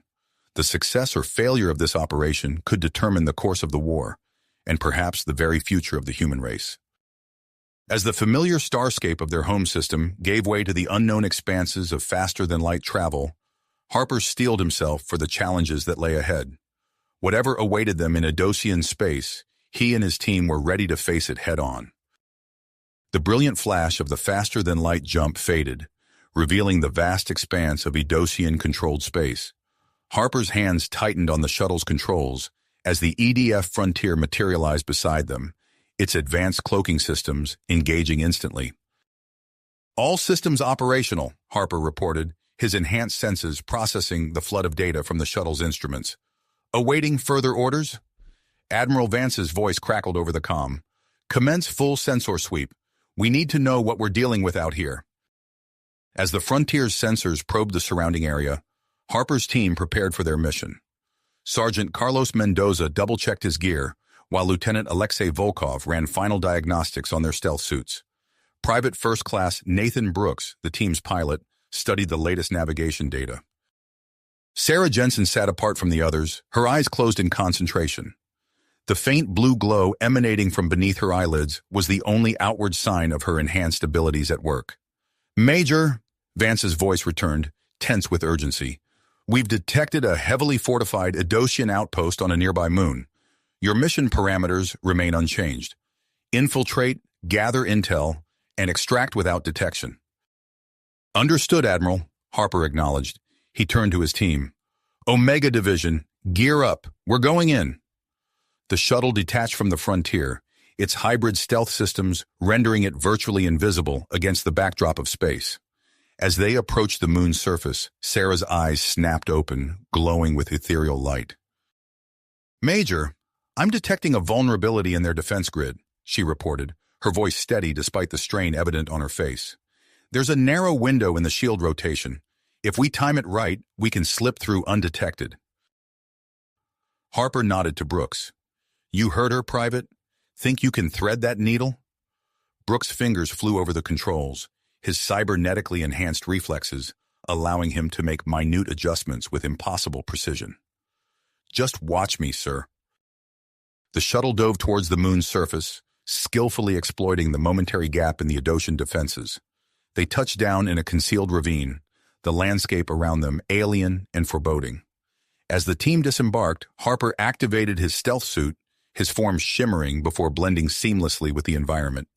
The rest of Omega Division followed suit, becoming living shadows against the lunar terrain. "Move out," Harper ordered. "Stay low, stay quiet. We're looking for a secondary entrance based on the intel from General Kraz." They advanced across the rocky ground, their enhanced senses alert for any sign of Edoshan patrols. The outpost loomed before them, a massive structure of unfamiliar alloys and pulsing energy fields. Sarah suddenly tensed, her eyes flickering with streams of data. "Major, I'm picking up Adoshan communications. They're unaware of our presence, but their patrol patterns are complex. We'll need to time our approach carefully." Harper nodded, studying the outpost's layout. "There," he pointed to a recessed area near the base of the structure. "That matches the description of the secondary entrance. Volkov, take point. Mendoza, cover our 6. Brooks, stay with Sarah. Let's move." The team advanced, their movements fluid and precise. They reached the entrance without incident, the door's locking mechanism proving no match for their combined skills and technology. Inside, the outpost was a maze of twisting corridors and pulsing energy conduits. Harper led them deeper, guided by Sarah's uncanny ability to process and interpret the Adoshan data stream surrounding them. "Central data hub should be 2 levels down," Sarah whispered, her eyes constantly shifting as she processed the information. "Security is minimal. They're not expecting intruders this deep in their territory." The team located the data hub, a cavernous room filled with alien computer banks and holographic displays. Sarah immediately interfaced with the system, her consciousness diving into the stream of Adoshan data. "Initiating data extraction," she reported, her voice distant. This is incredible. The amount of information here, it's beyond anything we've encountered before." As Sarah worked, the rest of Omega Division secured the perimeter. Minutes ticked by in tense silence, broken only by the soft hum of Adoshan technology and Sarah's occasional murmurs as she navigated the alien systems. Suddenly, an alarm blared through the facility, its harsh tone sending a jolt of adrenaline through the team. "We've been made," Harper growled. "Sarah, how much longer?" "I need more time," she replied, her concentration unbroken. "There's critical data here about Adoshan deployments, research facilities. I can't leave it behind." Harper made a split-second decision. "Omega, we're splitting up. Mendoza, you're with me. We'll head to the power core and plant charges. Volkov, Brooks, stay with Sarah and complete the extraction. When you're done, fall back to the shuttle. Move!" As the team separated, the sounds of approaching Edoshan security forces echoed through the corridors. Harper and Mendoza raced towards the power core, their enhanced abilities allowing them to outpace their pursuers. Meanwhile, Volkov and Brooks took up defensive positions around Sarah, who remained oblivious to the chaos erupting around her, lost in the sea of Adoshan data. In the power core, Harper and Mendoza worked swiftly to plant explosive charges. The room thrummed with nearly unleashed energy, the alien technology pulsing with an ominous glow. "Charges set," Mendoza reported. "Ready to blow this popsicle stand, sir." Harper nodded, but as they turned to leave, they found their exit blocked by a squad of Adoshan warriors.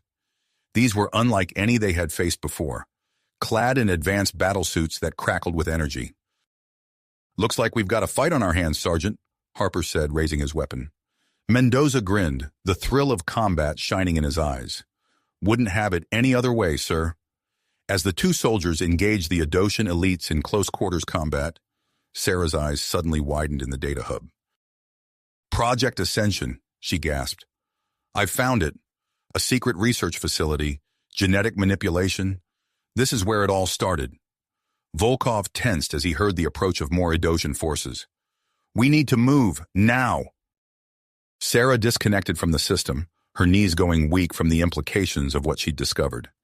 As Omega Division fought to regroup and escape, the situation grew increasingly dire. The sound of battle echoed through the outpost, and in the distance, the low rumble of approaching ships signaled an even greater threat. The mission had taken an unexpected turn, and as Harper and his team struggled to complete their objectives and extract safely, they knew that the information they'd uncovered could change the course of the war. But first, they had to survive long enough to deliver it. The fate of Earth hung in the balance, and time was running out. Harper's mind raced as he assessed the deteriorating situation. With a quick glance at his team, he made a split-second decision that would alter the course of their mission. Volkov, Brooks, he barked, his voice cutting through the chaos. Get Sarah and that data back to the shuttle. Now!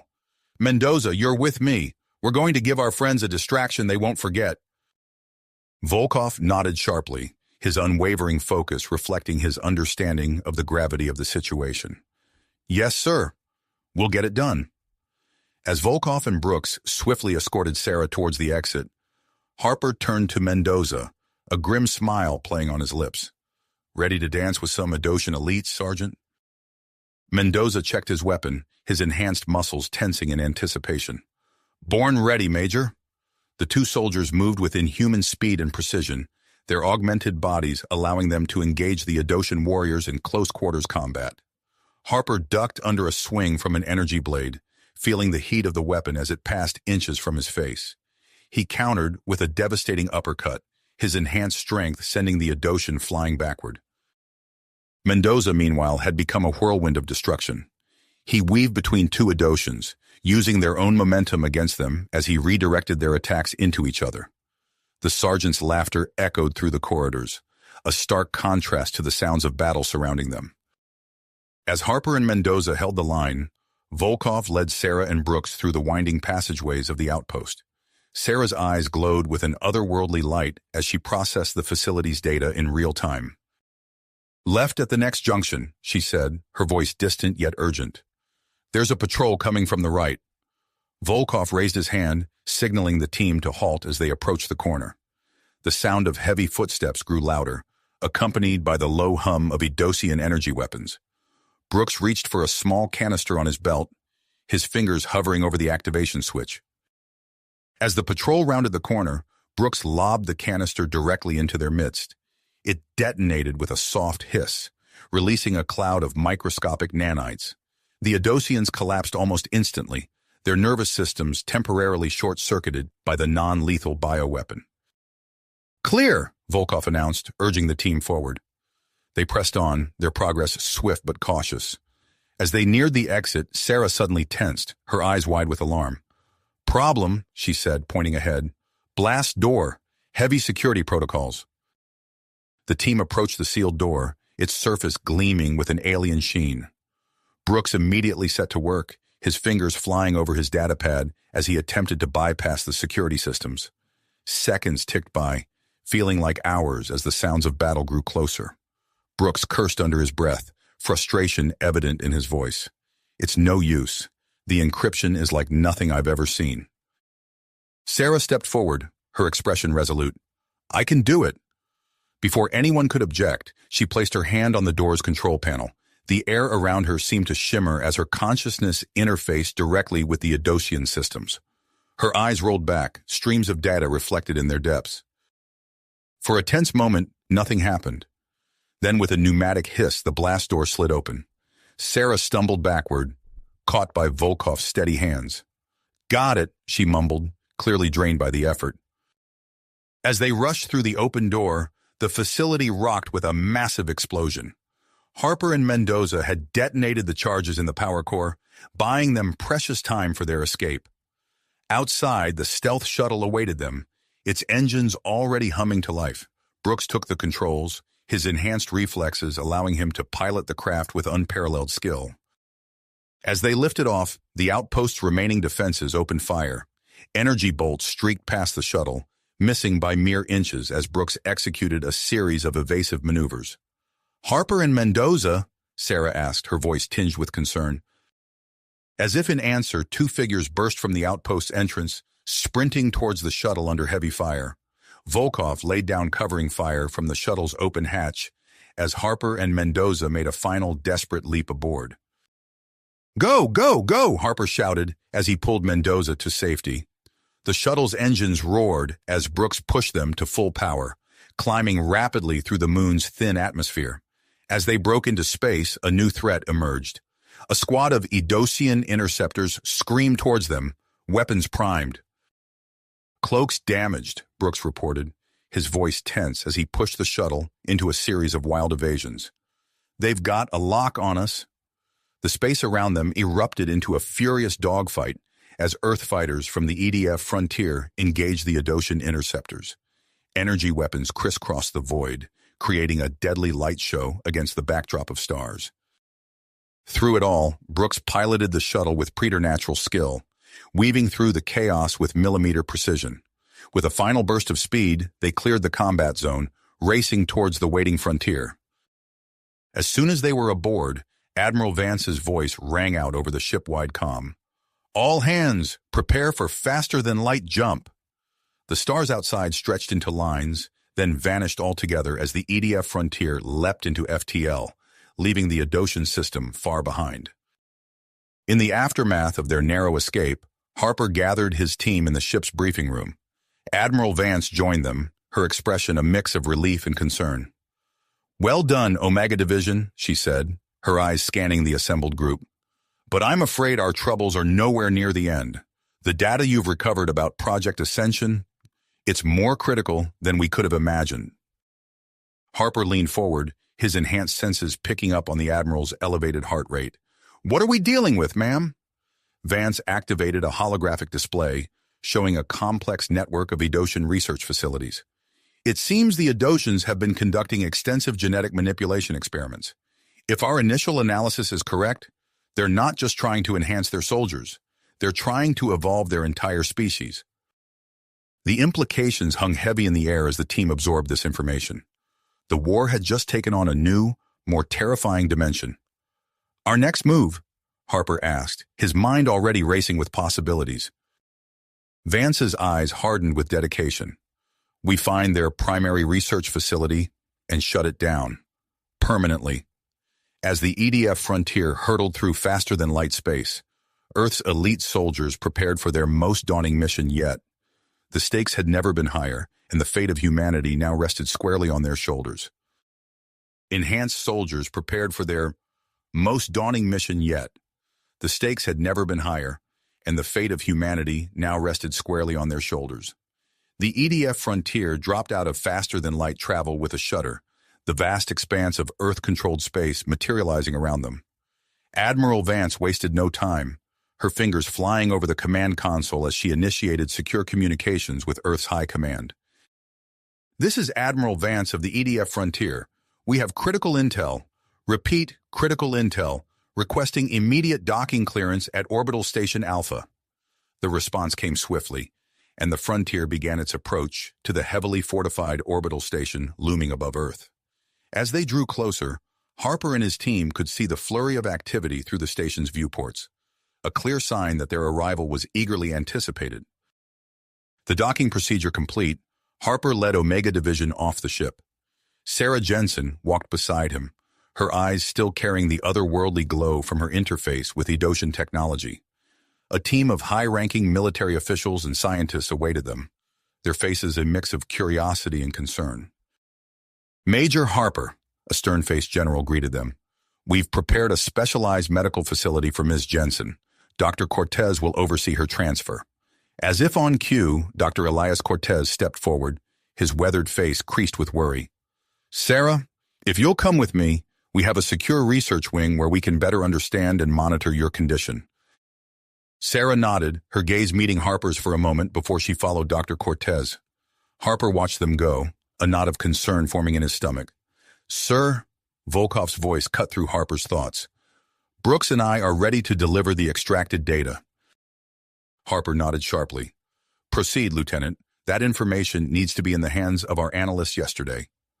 As Volkov and Brooks headed off with their precious cargo, Harper found himself ushered into a high-security briefing room. Admiral Vance was already there, engaged in intense discussion with Earth's top military brass. "Major," Vance acknowledged as Harper entered, "we were just discussing the implications of your team's findings. This Project Ascension, it's more than we could have imagined." A holographic display flickered to life in the center of the room, showing a complex network of Idosian research facilities scattered across their controlled territories, each pulsed with an ominous red glow. "Our initial analysis suggests these facilities are dedicated to various aspects of genetic manipulation," a gray-haired scientist explained, his voice grave. "But Project Ascension appears to be their crown jewel, the most advanced and secretive among them." Admiral Vance's eyes hardened as she surveyed the room. "Gentlemen, ladies, we're looking at a coordinated counteroffensive. Our primary objective, shut down Project Ascension and rescue any human test subjects." The room erupted into a flurry of activity as plans were set in motion. Harper found himself in the thick of it, providing first-hand accounts of Idosian defenses and tactics. Meanwhile, in the station's secure medical wing, Sarah Jensen lay on an examination table, surrounded by Earth's top geneticists and bioengineers. Dr. Zix hovered nearby, his alien features twisted with concern. "We need to develop a method to safely reverse the genetic modifications," Dr. Cortez explained, studying the readouts from Sarah's latest scan. "Ms. Jensen's voluntary participation will be crucial." Sarah nodded, her voice steady despite the fear evident in her eyes. "Whatever it takes, Doctor. I want to help." As the scientists began their work, Earth shipyards sprang into action. New vessels incorporating salvaged Idosian technology began to take shape, their sleek lines a testament to the hybrid human-Idosian systems they housed. In a nearby training facility, the expanded Omega Division pushed themselves to their limits. Harper watched as his team, joined by Earth's most elite soldiers, ran through complex infiltration scenarios.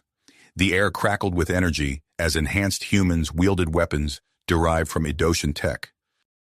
"Again!" Harper barked, his enhanced senses picking up on the slightest imperfections in their formation. "We need to be perfect. The Idosians won't give us a second chance." Days blurred into weeks as preparations for the counteroffensive continued. Earth's intelligence networks buzzed with activity, detecting increased Idosian movement near the borders of human-controlled space. In response, Admiral Vance authorized a series of high-risk stealth missions. Small teams of enhanced operatives slipped behind enemy lines, gathering crucial intelligence on the layout and defenses of Idosian research facilities. As tensions mounted, Harper found himself aboard the newly christened EDF Spearhead, the first of Earth's new hybrid stealth vessels. The ship hummed with power, its advanced systems a testament to humanity's resilience and ingenuity. "All hands, prepare for departure," the ship's AI announced as the Spearhead disengaged from the orbital station. Harper stood on the bridge, his team assembled around him. As the stars stretched into lines outside the view screen, he knew that the coming battle would decide the fate of not just Earth, but the entire human race. The Spearhead accelerated, carrying Earth's hopes with it as it plunged into the vast unknown, ready to strike at the heart of the Idosian threat. The Spearhead accelerated, carrying Earth's hopes with it as it plunged into the vast unknown, ready to strike at the heart of the Idosian threat. As the ship hurtled through faster-than-light space, Major Harper stood on the bridge, his enhanced senses attuned to every minute vibration and fluctuation of the vessel. "Approaching Idosian-controlled space," Lieutenant Volkov announced, his fingers dancing over the holographic controls. "Stealth systems engaged and functioning at optimal levels." Harper nodded, his eyes fixed on the main view screen. "Bring us out of FTL, Brooks. Nice and easy." The stars snapped back into focus as the Spearhead decelerated, emerging on the fringes of Idosian territory. The bridge crew held their breath, waiting for any sign that they'd been detected. Suddenly, alarms blared across the command center. "Unidentified objects dead ahead," Volkov shouted, his voice tight with tension. Harper leaned forward, his augmented vision zooming in on the sensor readouts. "Sensor buoys," he growled. "A whole network of them. How did our intel miss this? Unknown, sir, Volkov replied, his fingers flying over the controls. But they're incredibly sophisticated. One wrong move and will light up their sensors like a supernova. Harper's mind raced, weighing their options. Full stop, Brooks. Hold us just outside their range. The spearhead came to a halt, hovering on the edge of detection. Harper turned to his team. Volkov, Brooks, I need options. Find me a way through that sensor net. For hours, the tech specialists worked tirelessly, analyzing every scrap of data they could gather about the Adosian sensor network. The tension on the bridge was palpable, every crew member acutely aware that discovery could mean the failure of their mission, and possibly the doom of humanity. Finally, Volkov's voice cut through the silence. Major, I think we've found something. There's a flaw in the network's coverage, a blind spot created by overlapping sensor fields. Harper studied the holographic display, his enhanced mind rapidly processing the information. It's narrow, he observed. Can we make it through? Brooks stepped forward, his eyes gleaming with the confidence of an augmented pilot. I can do it, sir, but it'll be tight. We'll be threading the needle at near relativistic speeds. Then that's our play, Harper decided. He activated the ship-wide comm. All hands, secure for high-G maneuvers. This is going to get rough. The spearhead's engines hummed to life, the ship inching forward with agonizing slowness. As they approached the sensor network, Brooks's hands flew over the controls, making micro-adjustments to their trajectory.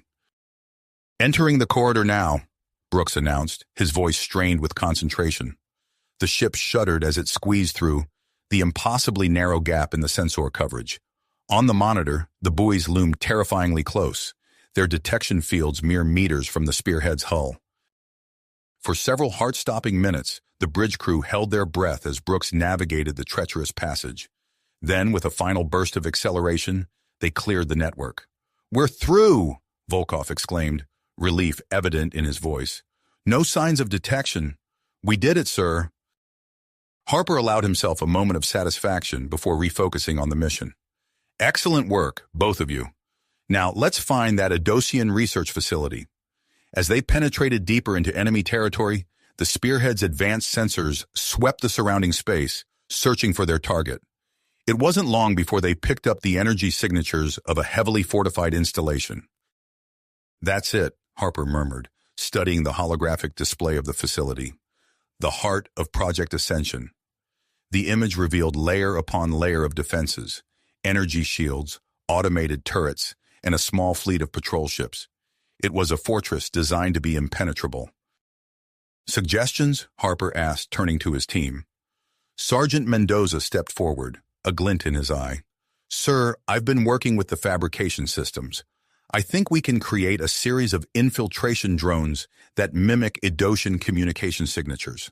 We could use them to probe for weaknesses. Or... Harper nodded approvingly. Make it happen, Sergeant. Brooks, find us some cover nearby. We need to stay hidden while we plan our approach. As the spearhead maneuvered into the shelter of a dense asteroid field, the ship became a hive of activity. In the medical bay, Dr. Cortez and his team prepared for potential rescue operations, synthesizing genetic stabilization compounds. In the armory, enhanced soldiers donned advanced stealth suits, their hybrid human-Adosian technology a testament to humanity's adaptability. Hours passed as Mendoza's infiltration drones probed the Adosian defenses, transmitting vital data back to the spearhead. Finally, they identified a potential entry point, a maintenance airlock used for waste disposal. It's heavily shielded, Volkov reported, but it's our best shot at getting inside undetected. Harper nodded, his mind already formulating a plan. All right, we'll use the drones to create a distraction while we... His words were cut off by a sudden piercing alarm. Red warning lights flashed across the bridge as the ship's systems registered multiple incoming threats. We've been detected, Volkov shouted, his fingers flying over the controls. Adosian defense systems are powering up. Patrol ships are moving to intercept. Harper's mind raced, quickly reassessing their options. The element of surprise was gone, but they were too close to abort now. Humanity's future hung in the balance. New plan, he announced, his voice cutting through the chaos on the bridge. We go in hot. Brooks, bring us out of cover. Weapon systems to full power. We're punching our way in. The spearhead burst from its hiding place among the asteroids, its hybrid weapon systems roaring to life. The space around the Project Ascension facility erupted into chaos as Earth's most advanced warship engaged the Adocian defenders. "Assault team, prepare for immediate deployment," Harper ordered, striding towards the drop pod bay. "We're going in." "To storm the Adocian facility," Harper finished, his voice resonating with urgency as he strapped himself into the drop pod. The spearhead shuddered under the barrage of Adocian weapons fire, its shields flaring brilliantly against the darkness of space. Brooks' voice crackled over the comms. "Approaching insertion point. Major, brace for impact." With a bone-jarring thud, the drop pod slammed into the outer hull of the research facility. Harper's enhanced reflexes kicked in as he burst from the pod, his hybrid assault rifle raised and ready. The air crackled with energy as Adocian defenders poured into the breach point, their alien weaponry filling the corridor with searing bolts of plasma. "Omega, push forward," Harper barked, his augmented vision picking out targets through the chaos. The enhanced soldiers of the Omega Division surged forward, their hybrid weapons cutting through the Adocian ranks with ruthless efficiency. As they fought their way deeper into the facility, Harper made a snap decision. "Mendoza, take your team and find the human captives. We'll push on to the central lab." Sergeant Mendoza nodded, his face set with tenacity. "Yes, sir. Good hunting." He peeled off with a smaller group, disappearing down a side corridor. Harper's team pressed on, their enhanced abilities proving crucial in the close-quarters combat. They moved with inhuman speed and precision, outmaneuvering the Adocian defenders at every turn. As they approached the central laboratory, the resistance intensified. Harper ducked behind a twisted piece of bulkhead as a volley of plasma fire scorched the air above him. "Volkov, Brooks, covering fire!" he shouted, gesturing towards a group of Adocians entrenched at the lab entrance. The two soldiers unleashed a barrage from their positions, forcing the aliens to hunker down. Harper seized the moment, sprinting forward and hurling a photon grenade into their midst. The resulting explosion cleared the way, and the team stormed into the lab. What they saw inside made even the battle-hardened soldiers of Omega Division pause. The vast chamber was filled with rows upon rows of stasis pods, each containing a body, some human, some Adocian. Holographic displays flickered above each pod, showing real-time data on the genetic modifications taking place within. "My God," Brooks whispered, his eyes wide. "This is Project Ascension." At the center of the lab stood an Adocian, its elongated form unmistakably different from the soldiers they'd encountered. The alien's eyes darted between the intruders and a complex control panel before it. "Stop right there," Harper shouted, his weapon trained on the Adocian. "You're under arrest by the authority of the Earth Defense Force." The alien's facial tentacles writhed in what might have been amusement or contempt. "You are too late, human," it hissed in accented English. "Project Ascension cannot be stopped." Before Harper could react, the Adocian slammed a tendril onto the control panel. Alarms blared throughout the facility, and a synthetic voice announced, "Self-destruct sequence initiated. All personnel evacuate immediately." The Adocian scientist turned and fled towards a shimmering portal at the far end of the lab, a teleportation device. Harper's mind raced, weighing his options in a fraction of a second. "Volkov, Brooks, start shutting down these pods and prep the subjects for evac," he ordered. "I'm going after the scientist." Without waiting for acknowledgement, Harper sprinted after the fleeing Adocian. His enhanced muscles propelled him forward at incredible speed, closing the gap as they weaved through the maze of stasis pods. The Adocian reached the teleportation device and began frantically inputting coordinates. Harper lunged, tackling the alien just as it was about to step through. They tumbled to the ground in a tangle of human and alien limbs, the portal shutting down behind them. Harper grappled with the Adocian, his augmented strength matched against the alien's natural abilities and desperate fury. They rolled across the lab floor, trading blows that would have shattered ordinary bones. As they fought, the facility shook with the first of many explosions. Sections of the ceiling began to collapse, and the stasis pods flickered ominously. Harper knew time was running out. With a final burst of effort, he managed to pin the Adosian scientist, delivering a precise strike to a nerve cluster he'd learned about during their intelligence gathering. The alien went limp, unconscious, but alive. Harper's comm crackled to life. "Major!" It was Mendoza's voice, tense with urgency. "We've secured the human captives, but this place is coming apart. We need to move." "Roger that," Harper responded, hoisting the unconscious Edosian over his shoulder. "Meet at the evacuation point. We're bringing a guest." As Harper raced back through the crumbling facility, he saw Volkov and Brooks herding a group of disoriented humans and Edosians, the occupants of the stasis pods they'd managed to revive. "Move! Move!" he shouted, urging them towards the exit. They reached the evacuation point just as Mendoza's team arrived, guiding a larger group of human captives. Among them, Harper noticed several children, their eyes wide with fear and confusion. "Into the ships now," Harper ordered, helping to load the rescued prisoners and his unconscious Edosian captive onto the waiting vessels.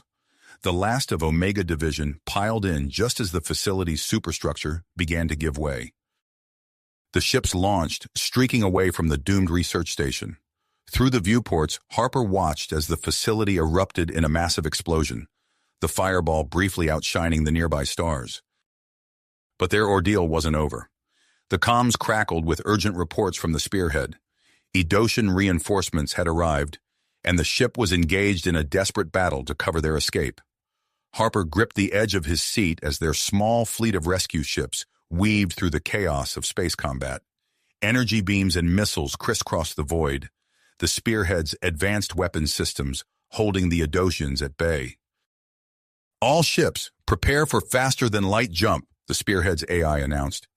"Coordinates locked in, jumping in 3, 2, 1. The stars blurred into streaks of light as they made their escape, leaving the battle and the destroyed Edosian facility behind. As the adrenaline of combat began to fade, Harper looked around at the faces of his team and the rescued captives. They had struck a significant blow against the Edosians, but at what cost, and what challenges awaited them when they returned to Earth? The ship's computer chimed, indicating they were halfway through their journey home. Harper settled in for the ride, knowing that the real work, dealing with the aftermath of their mission and its implications for the war, was just beginning. You have reached the end of the story. If you enjoyed this story and want to support us, please leave a like and subscribe to our channel, and for every comment that says 88, I will heart every single one of them. Thank you for your time.